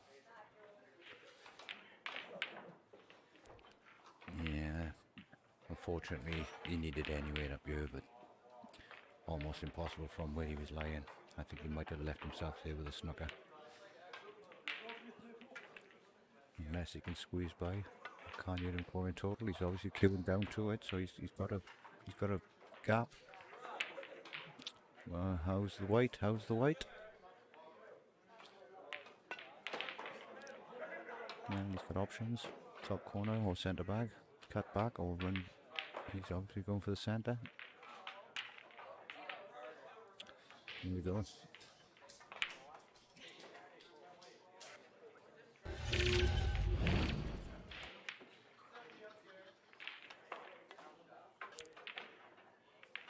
I'd like to say that was well taken. It was well taken at the end, but I think the penultimate red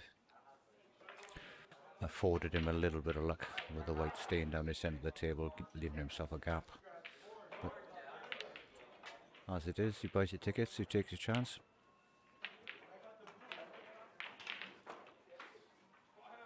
So Steve Evans to break at 9-all. 18th frame of the 20 singles part of the final.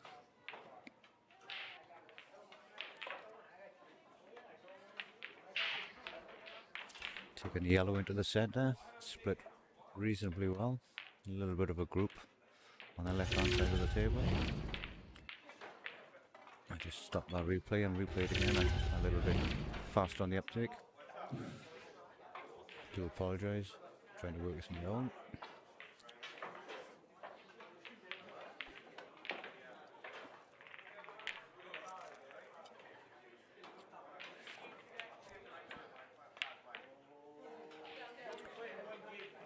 Steve opted to take the reds.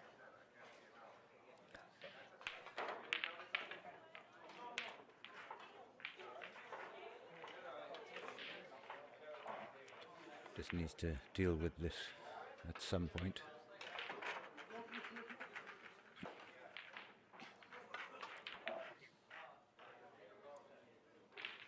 And for Kian,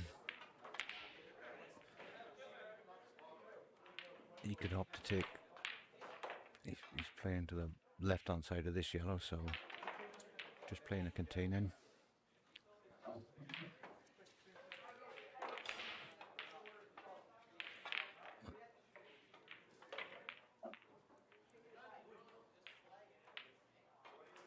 And both players at some point needs to deal with this group of balls highlighted there. Who's going to take the first opportunity to deal with those? I think will part of the positional strategy by the player. Possibly the red will go to the centre, so perhaps Steve Evans won't have to move that red at all if he can drop in and find an angle.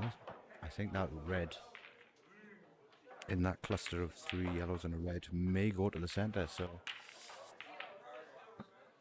may not even have to bother trying to move them. But again, opting for the soft tap out shot.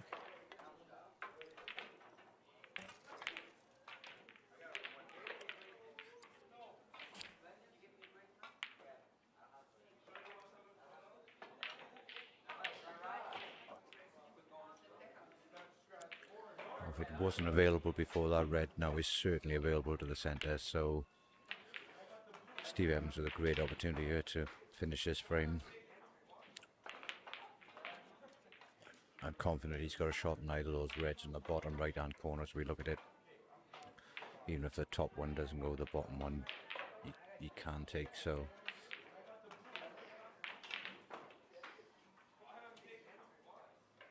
it's a great opportunity here to finish this frame off.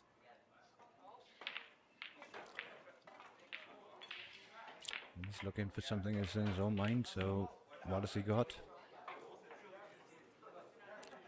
He's created a bigger problem for himself there. He's now put the red and the black together, pushed the red towards the right hand rail. I find it difficult to see what he was trying to play there, but he obviously had something in his mind. So Kian's got a great opportunity here. The black is the only thing to worry about so far. Yes, the yellows are open, but the bottom 2 pockets, left and right, are pretty much covered, so he's going to have to come low on at least 2 out of 3 of those yellows.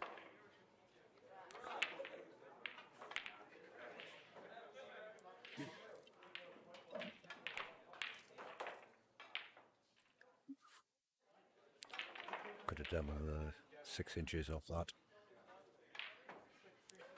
Coming back down the table another 6 inches at least. He played it to play this yellow into the center, but I think he just needed a shallower angle than what he's got now.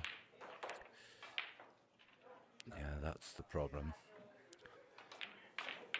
Due to the pace on that put-out shot before this one. Again, he could play this into the center, but the white's going to have to travel up and down. Give himself either these 2 yellows close to each other into the same middle, possibly. He's going to have to play this with a little bit of pace unless he can run to the top corner, top left-hand corner.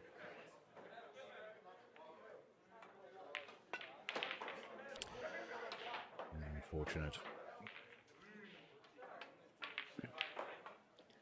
So I think Steve got away with a little bit of a boo-boo there on his last frame, his last shot. Good shot. And just joined by Black Ball Jones there into the commentary position.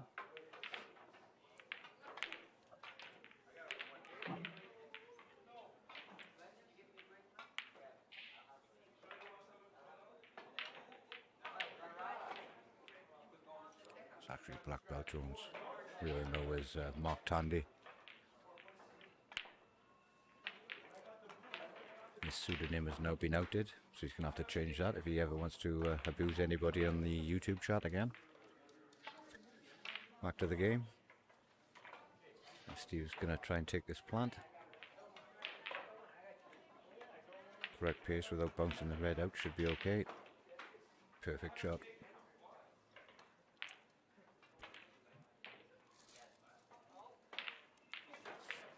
Leaving himself purposely low on the last red.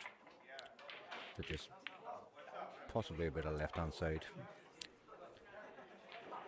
Oh, he's really played that short. He played that very short. He's rushed around, but took it well. So the 2 Steves, Hooper and Evans, taking a 10-9 lead from a 9-8 deficit to go into the final frame of the single section of this race to 21 doubles.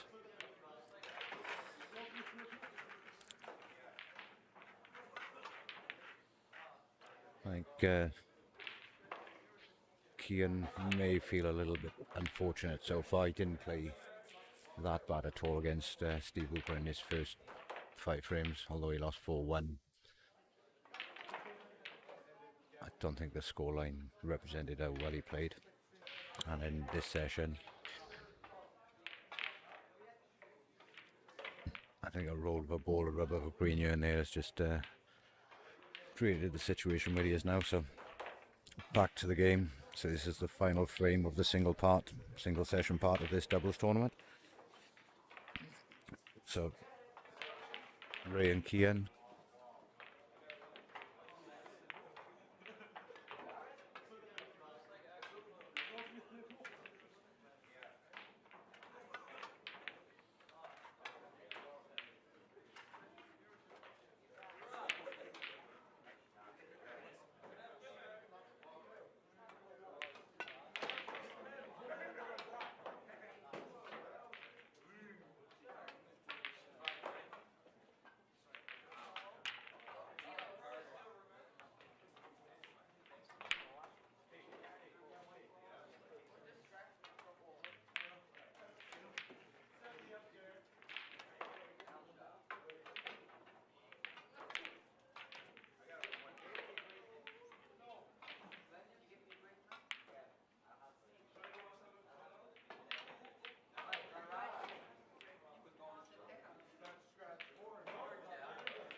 There's a great opportunity here for Steve Evans to take him and his partner into a 11-9 lead.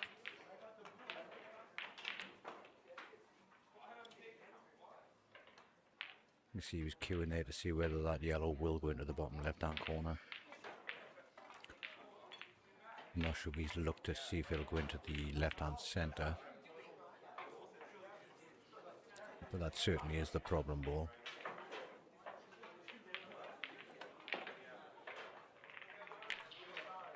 Oh, wasn't looking to see if it went. What he was looking to do was see if he could separate them and make something. Unfortunately, I think he may have come out second best on that one. He's looking to see if he can cut the yellow past the black into the bottom right hand corner. He's going down for it, so obviously it passes. If this goes, then a great opportunity to finish the frame. Nice. Unfortunately, nudged the black on the way through. So, can Kian take these reds out? Bring us into a fantastic 10-all after the single section. Would be a great setup for the final Scotch doubles part of the event if it was the case.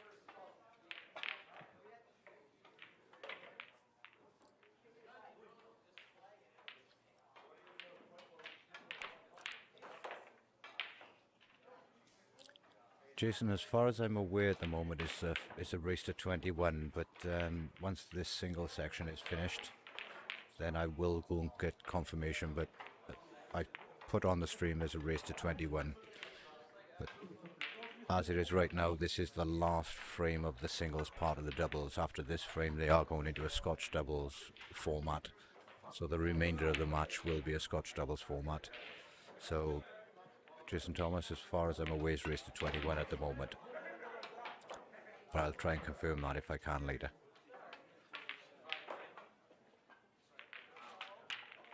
And in the meantime, Kian is certainly doing his utmost to take this to a 10-all.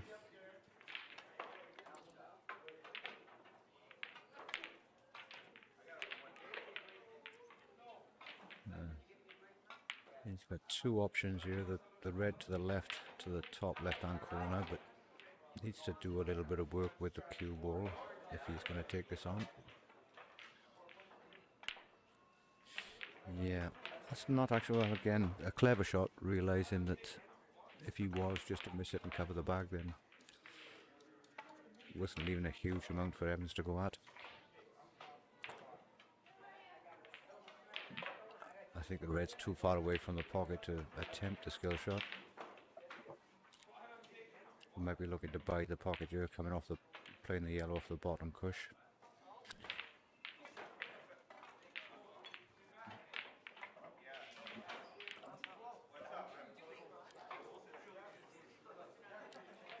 The way he was looking at that, then there's two ways to think about this: is buying the pocket or knocking the red safe. So which one was he looking at? We'll soon find out. Oh, he actually played a great attempt. Great attempt.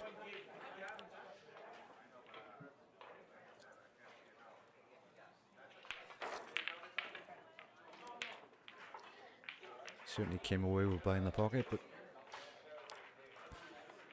the red has moved away. So can Kian take these out? Obviously there's a straight pot into the centre.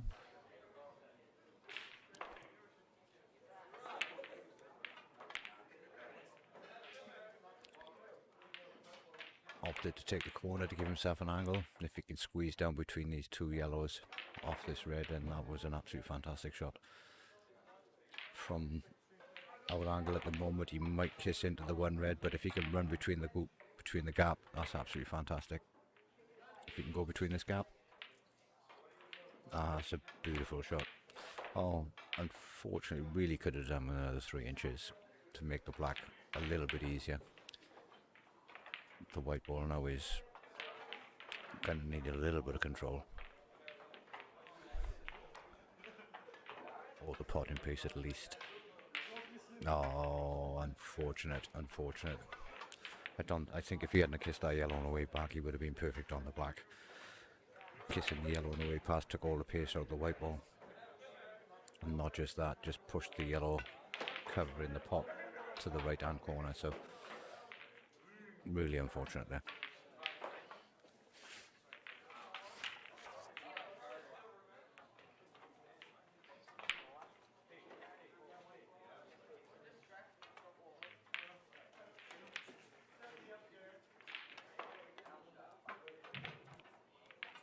Again with the yellow at the top right hand corner over the bag. He really needs to find a way to at least put a yellow safe or put the yellow in an unpotable position. And where's it going? He's going for the Hail Mary. And he's asking the questions now, Steve Evans. If you want to win this frame. But Steve, what I've seen of the last session that he played and this session, he may opt to play the safe shot, just bring the yellow out and force the hand back to Kian.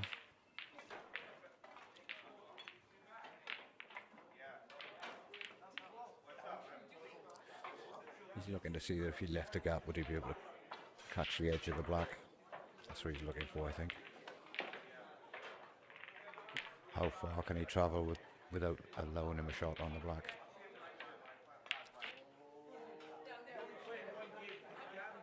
I think he could have done a little bit more with the yellow there and brought the yellow out of a little bit more to make life easier next time. Still, it should be a total.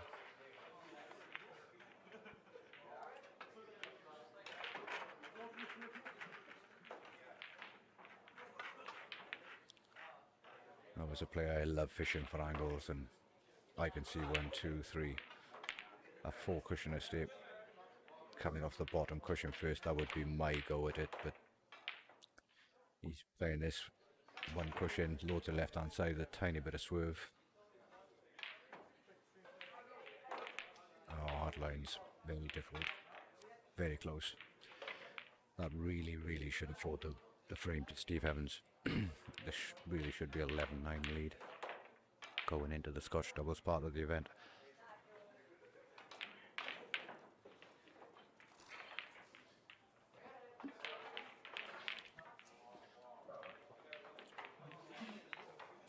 Starter for 1. He's really got to take this yellow first on the bottom right hand corner.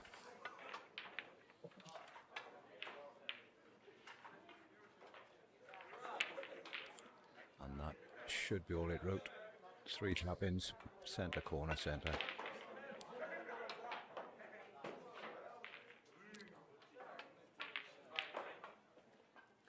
So these last 2 balls to take a 11-9 lead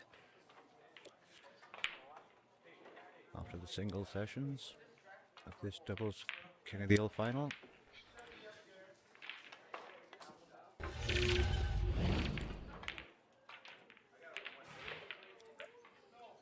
So there we go. So bit of appreciation from the crowd that you're watching that I can hear through the screen.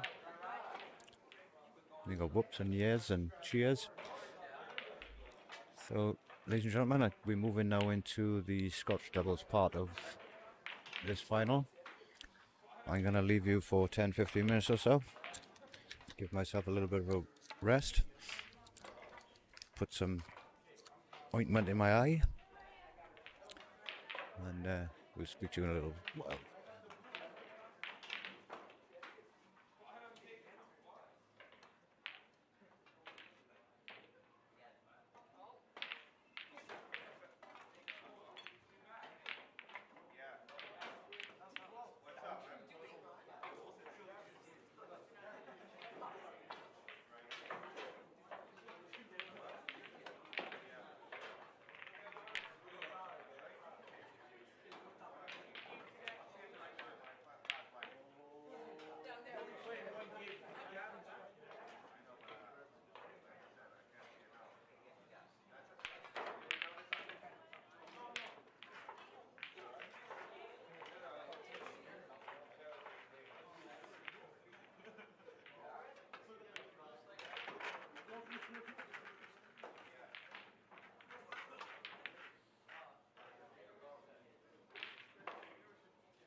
So in response to Jason Thomas's question earlier on the chat, Jason, yes, it is a race to 21, and just to confirm to everybody that we are now on our first frame of the Scotch double part of the event.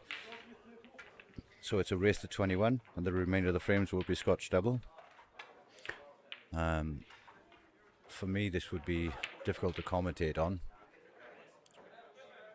in regards to, I think, the Scotch doubles, although it can be pretty quick. If two partners play with each other a lot and know each other's game in and out, that may be the case with these 4 players, I'm not really sure. So rather than sit here maybe for an hour or so, I might just leave the stream on without the commentary. Might find my way down to having a few frames myself on one of the free tables that's available. Right now, both the yellows and reds look quite open, and with a lot of feet walking around the table, it's difficult for me to say whose shot it is or whose team it is playing. Hopefully those at home can work that out. The reds might stick into the frame every now and then, so you know that Steve Hooper is playing with Steve Heavens and Ray Barney is playing with Kian Davies. And again, my apologies to Ray earlier. I was calling him Ryan for the first hour or so of the game. I can only apologise, and hopefully that's been rectified. So I'll leave everybody to enjoy it for the next hour or so before I come back and possibly commentate on the last few frames leading into the winner, or the winners. The winners of this doubles event will take home £1,000 tonight as the first prize, and the runners up will take home £300. So hopefully everybody enjoys it, and come back and speak to you all soon.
Okay, ladies and gentlemen, I'll join you back in the commentary now. As I said earlier, very difficult to commentate on a Scotch doubles game for, what has it been, 8 and 7, 15 frames. I was quite happy to sit and watch the game live rather than being able to commentate on it. It's been a fantastic show of pool. It's been very, very close, very nip and tuck. Nobody really taking anything by the scruff of the neck. So we join it back to Steve Hooper and Steve Evans at 17 frames, and Ray Barney and Kian Davies 18, so it's 18-17, race 21. I hope everybody's enjoying the stream. If my commentary takes away from anything, then please let me know. I'll just be silent for a bit, but I've been quite happy to watch. Yeah, I'm still alive, Kevin. Very difficult to commentate on a Scotch doubles game. Obviously, between shots, there's a lot of conversations, a lot of ins and outs. To sit here on my own for 2-3 hours talking about something that filling gaps in would be very difficult. So I'm back now to hopefully seeing the last few. It's an absolutely fantastic final, Darren, I gotta be honest. You can't get any closer than where we are at the moment. 18-17, race to 21.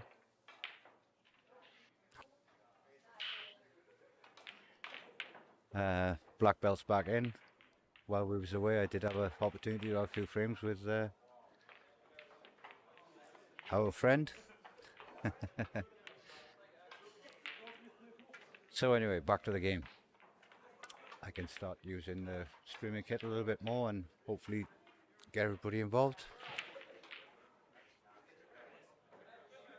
So at 18-17, where's everybody's money at? But at the moment, Kev,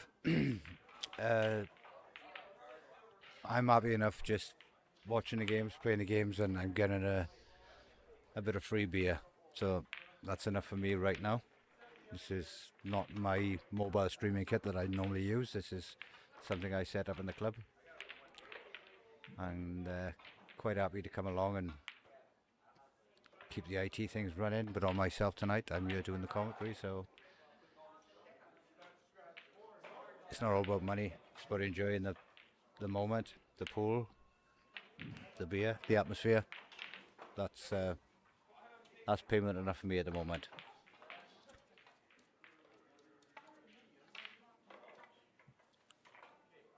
So at the moment we got Evans and Hooper playing on yellows. What I've noticed while I've been watching live down on the floor, Hooper's pretty much straight to the table as normal. KOTH got 20 on the two Steves.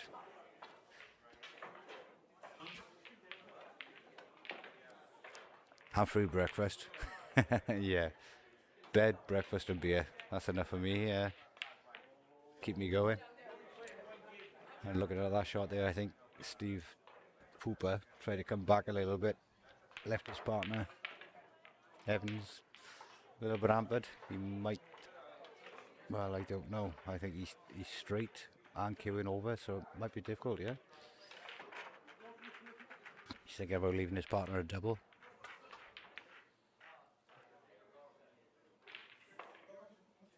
$2 hours pay.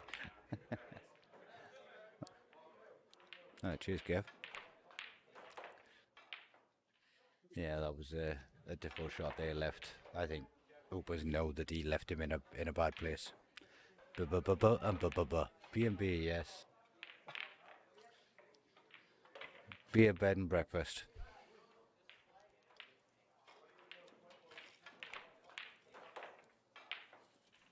So, back to the game. Ray and Kian's got a an opportunity of small sorts here to take a 2-0 lead. Playing on reds. We got two difficult reds as we're looking at it against the cushions, but we all know right now that down the rails and up the rails are not frowned upon that much as they used to be. They're having a conversation about where the white might land.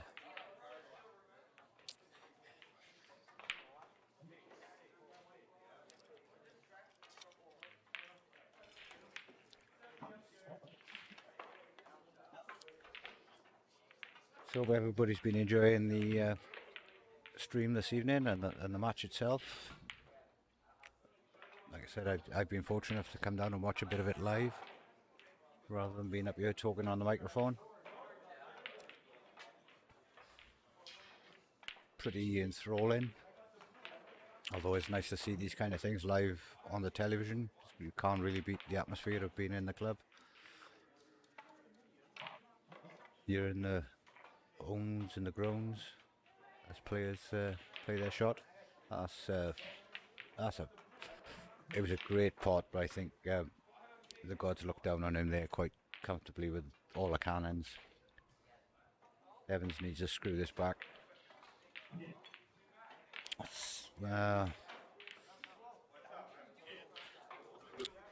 Bread and butter for Uber, but I don't think he'd appreciate this partner's play there, so there we go.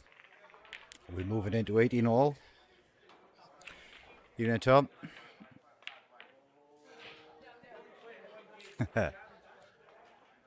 Tom is talking about a player in our Brecon League that plays. We normally turn up breakfast time if we're going to play first to 3. We're normally done by stop tap.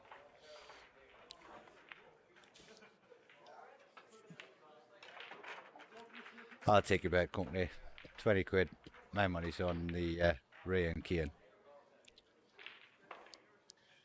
So I'll take a £20 bet there. No problem at all.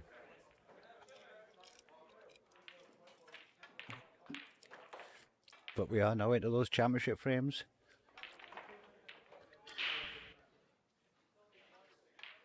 We know that Hooper and Evans have been around for a long time.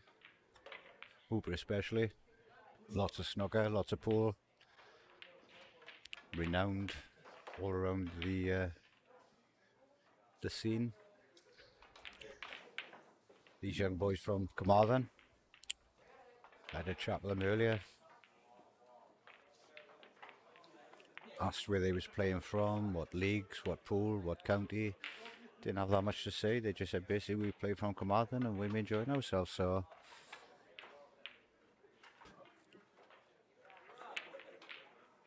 it's a bit of an unknown quantity, really. And what they do know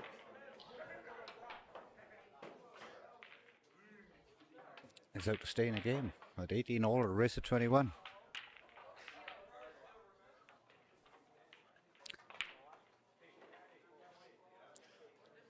Well, you're welcome to, Tom, if you want to say the 2 Steves, but if you put your pool hat on, in all honesty, what would you say this is going?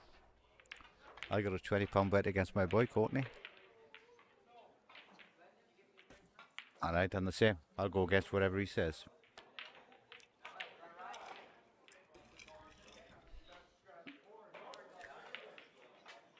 And just a reminder for everybody that is watching, we've got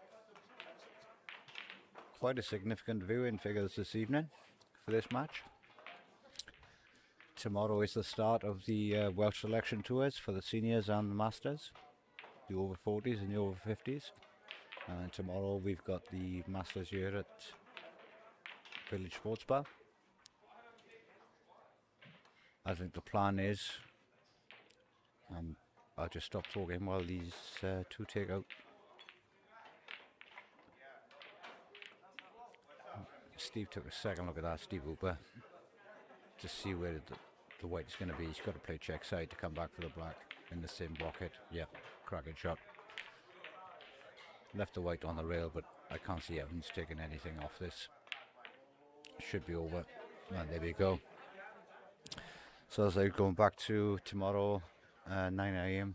start is the first for 2 years with the pandemic and COVID and everything else. We've had county out of the way, and we've had the selection tours and the world tours and everything else all gone to the wayside.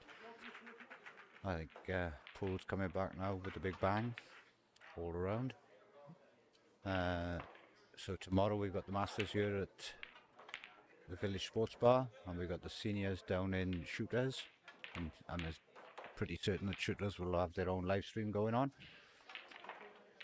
But I will say that the Masters this year, i.e. the over 50s, has always been sort of 30, 40, 50 entrants. An absolute ginormous entrance this year, 70 plus I believe. So it just goes to show the pool's not just a young man's game. Tomorrow we got the Welsh selection tour for the Masters, and there's over 70 entrants, and that tournament runs over 7 months for a selection for a Welsh place. Same with the seniors, they run over 7 months for a selection in a Welsh place.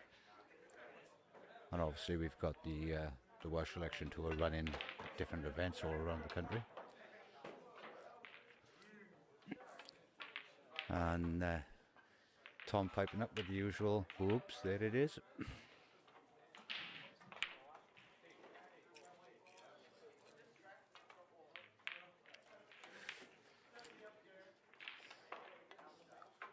I gotta say, to be honest with you, if I put my pool hat on, my money would be on Hoops and Evans to take this, simply because of the experience, and that's because I don't know anything about Ray and Kian in regards to how much they play or where they've played.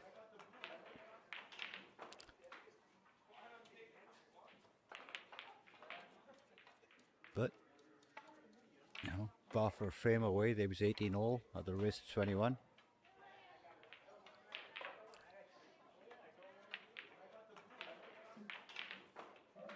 Where it looks like the two Steves have finally found their groove. There's not a lot of conversations around the table. It's down, shot, your turn next, which is how Scotch doubles should be.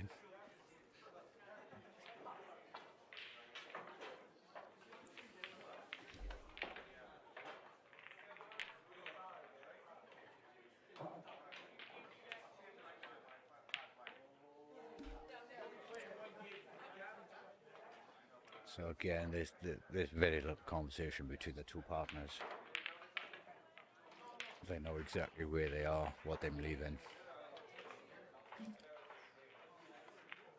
And while I've been down on the floor watching a few of these games, I've seen nothing like they're playing at the moment. They're pretty much in unison.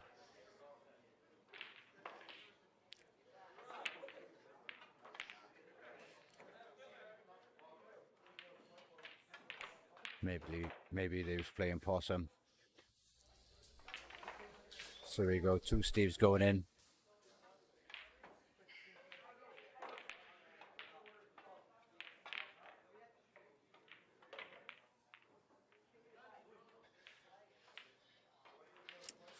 Well, there we go, Tom. Like I said, I had a chat with all four players earlier. Steve, and I was calling him Ryan for the first hour of the match, but it was Ray and Kian. And I asked them for my own notes where they was coming from, where they was playing from, what teams, etc. And pretty much that's all the pair of them had to say. It was no, we just happily playing pool. We've come from Carmarthen, we're not really playing for a team, and X, Y, and Z. So that's a lovely cut break here from Hoopla. I think that could be the break to end the game. On the hill for the two Steves. Yellow down. Then again, as I look at it quite briefly, if they could make a red, then reds would look the opportune ball, but I don't know. Bridging over for the yellow to the bottom left as we look.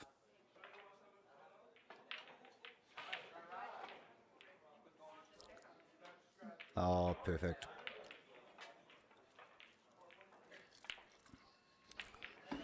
So after a great evening of pool, I think this could be... Oh no, actually it's the other way around. I do beg your pardon. It's only where I'm not looking down at the venue anymore, I'm looking at my screen, so this is actually Ray and Kian playing on the yellows. So I thought this was the two Steves playing for the game, but this could be 2019 quite comfortably.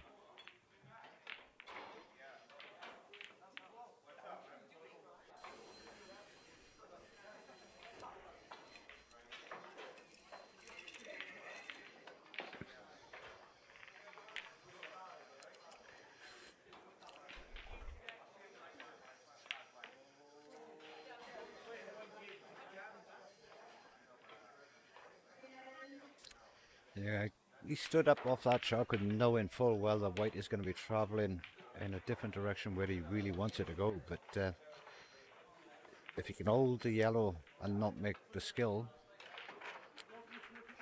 yeah, he stood up. He stood up from that shot, knowing that the white was going a different direction.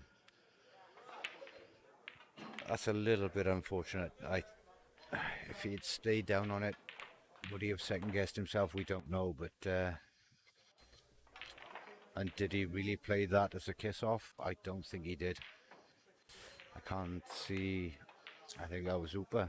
I generally don't think he played that to kiss off the red into the centre. So bit of work to do for these two boys to win it.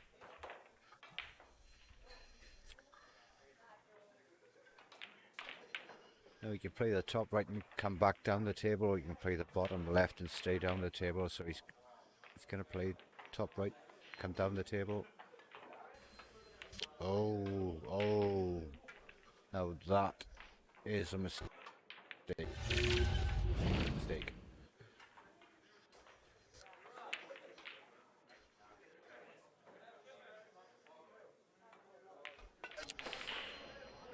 Really left his partner in trouble there.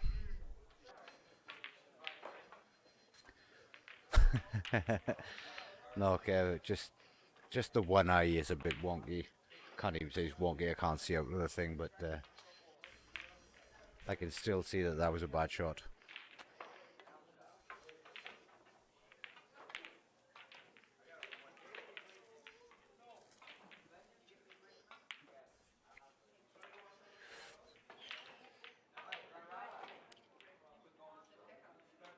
I can't see who's at the table at the moment, but I know it's one of the Steves. I think it's Heavens.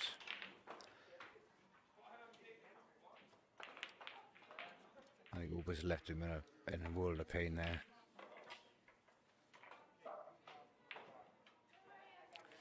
Yeah, this... I really can't see this 2019 unless he can pull a pot off.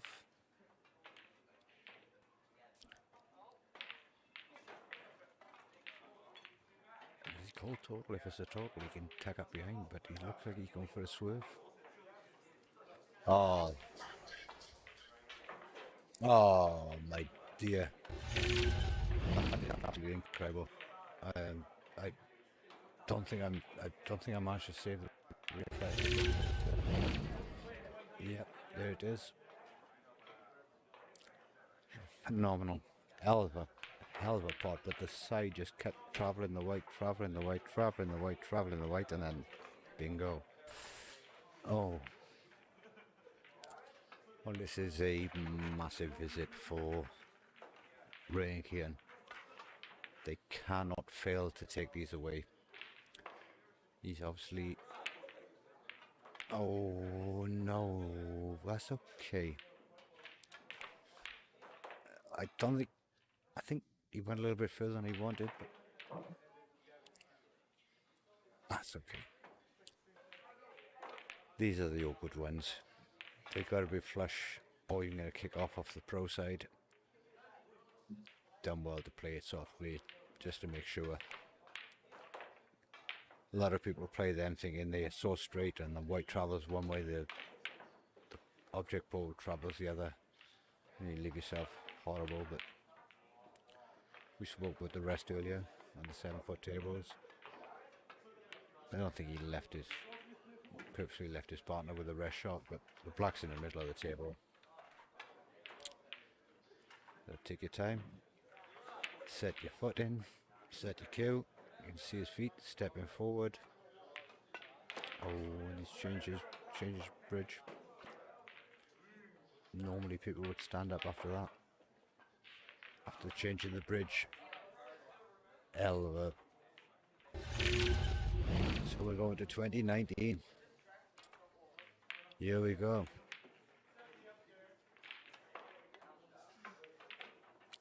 Yeah, well, unfortunately, Tom, I watched the last 8 or 9 frames down on the floor, so I wasn't sat behind the monitor. So I can tell you what they're wearing on their top, but not by their trainers.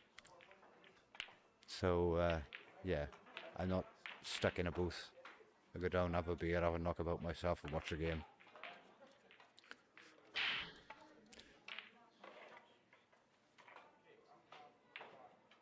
From here, that sounded like.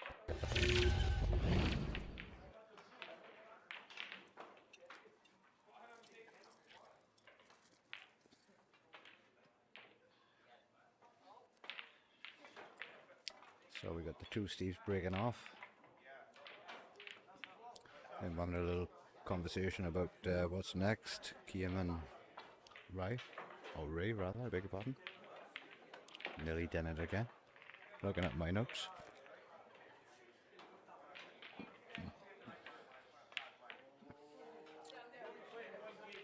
I think there's arguments for both balls here, yellows or reds.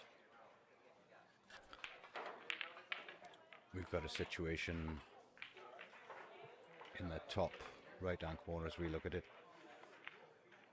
These two here, they are going to need sorting out, whichever colour choice you choose. But reds will run down, so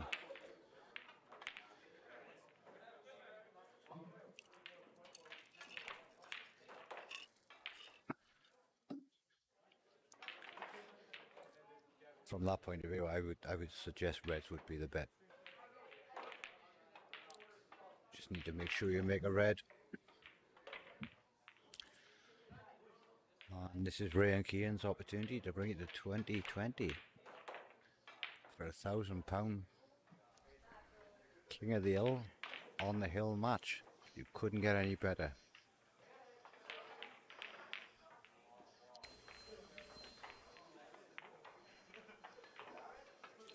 I don't know if you can hear that on my microphone, but somewhere somebody's either using an air dryer or a drill.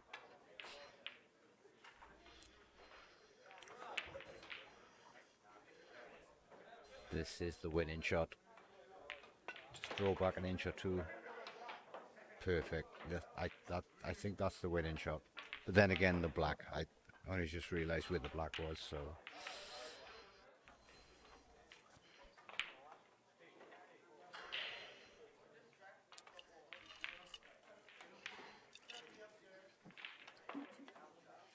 What's been really interesting on these frames that I've been commenting on at the moment is that the conversations between the two players on either side, the two partners, is very limited. I think it's taken them 7, 8, 9 frames to decide that this is how we're going to play it, this is what we're going to do. Well, we've shot through 4 frames in the last 10-15 minutes, so, and if he's got that back far enough of the red to the bottom right hand corner, then I think there is an opportunity to leave an angle to get the black out off the last red. If you can just drop this in, potting weight, it should be an angle. Potting weight, and there it is. Now these are those ones where you either decide to move the black or drop behind the black. Me personally, I'd be playing this top side with a lot of top right hand side to at least nudge the black towards the centre pocket, but the way he was looking at it then, he's thinking about leaving his part on a long shot up the rail. But the angle I could see, I think, drop this in lots of top right hand side and try and move the black. At least leave yourself a double if you miss it. But yeah, that's what he's thinking. Leave himself a double, but I'd be punching this through with loads of top right hand side.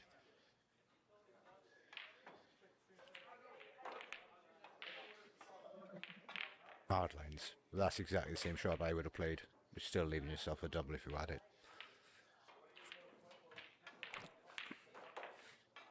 And before Tom says anything, yes, hard lines means unlucky, good attempt, etc. Hard lines is hard lines.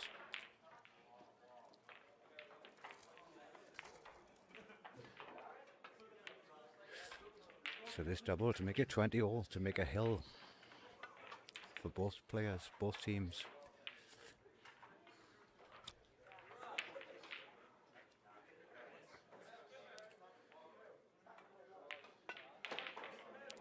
Doesn't like it.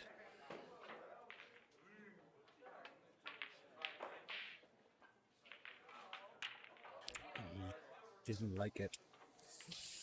Oh, and the black has landed up in the middle of all the nonsense.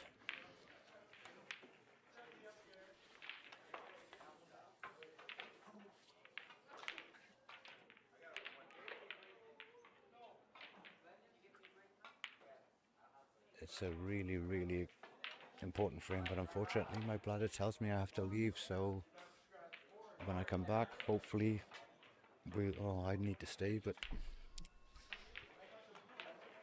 I'm gonna have to stay.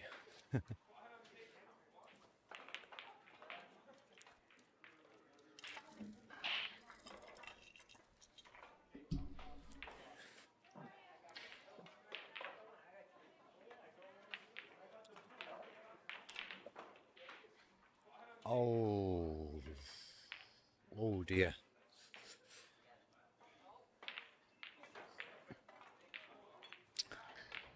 Well, that's given Evans something to think about. I'm assuming they use the rules of Scotch doubles where they can converse between shots. So he needs to make his own decision for himself and for his partner. And for those that don't know, normally under Scotch doubles rules is you can converse and have a conversation before any of you approach the table, but once the person approaches the table, they normally can't talk about what's happening next. So he's got to make this decision on his own.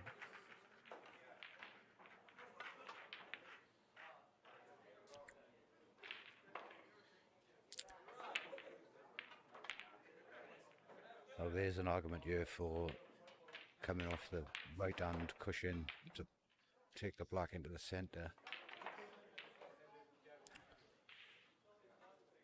If he's going for the pot, this is the shot. Big argument, big shot.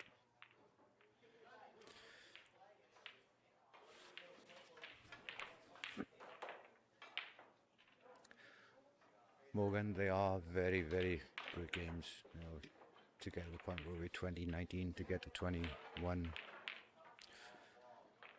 Yeah, pushing first, black in the middle. And then a million miles away. Oh, I think that might be the end of the game. It was a great attempt. I couldn't foresee the white going in the corner, so a great attempt. I would have made the same attempt myself. But this could be it. This could be an opportunity for me to visit the toilet because I really am busting.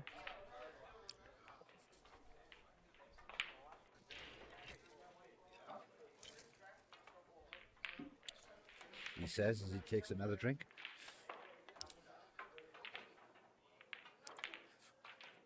I've seen Uber doing that a few times this evening, sort of grabbing his cue from underneath and twisting it.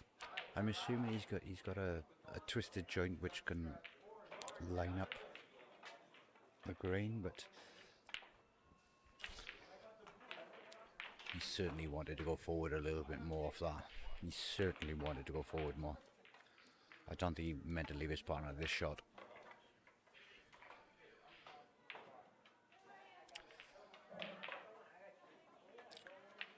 And if Hooper can just throw back to the bottom end of the table. No, he's... Well, they're both comfortable, I'm assuming, with each other's ability. So this on the black for £1,000. And we can hear the cheers. Here's the cheers, and congratulations to everybody.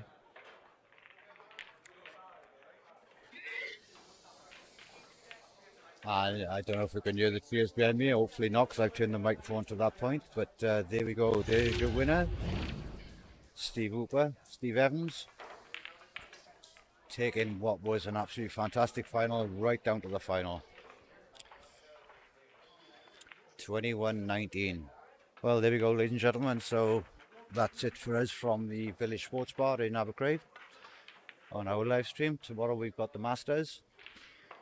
The Masters Selection Tour. That would be the first of 7 tournaments, 7 months, and hopefully everybody's enjoyed themselves. Now I really do need to pee, so take care, watch your back, and enjoy yourself, and everybody stay safe.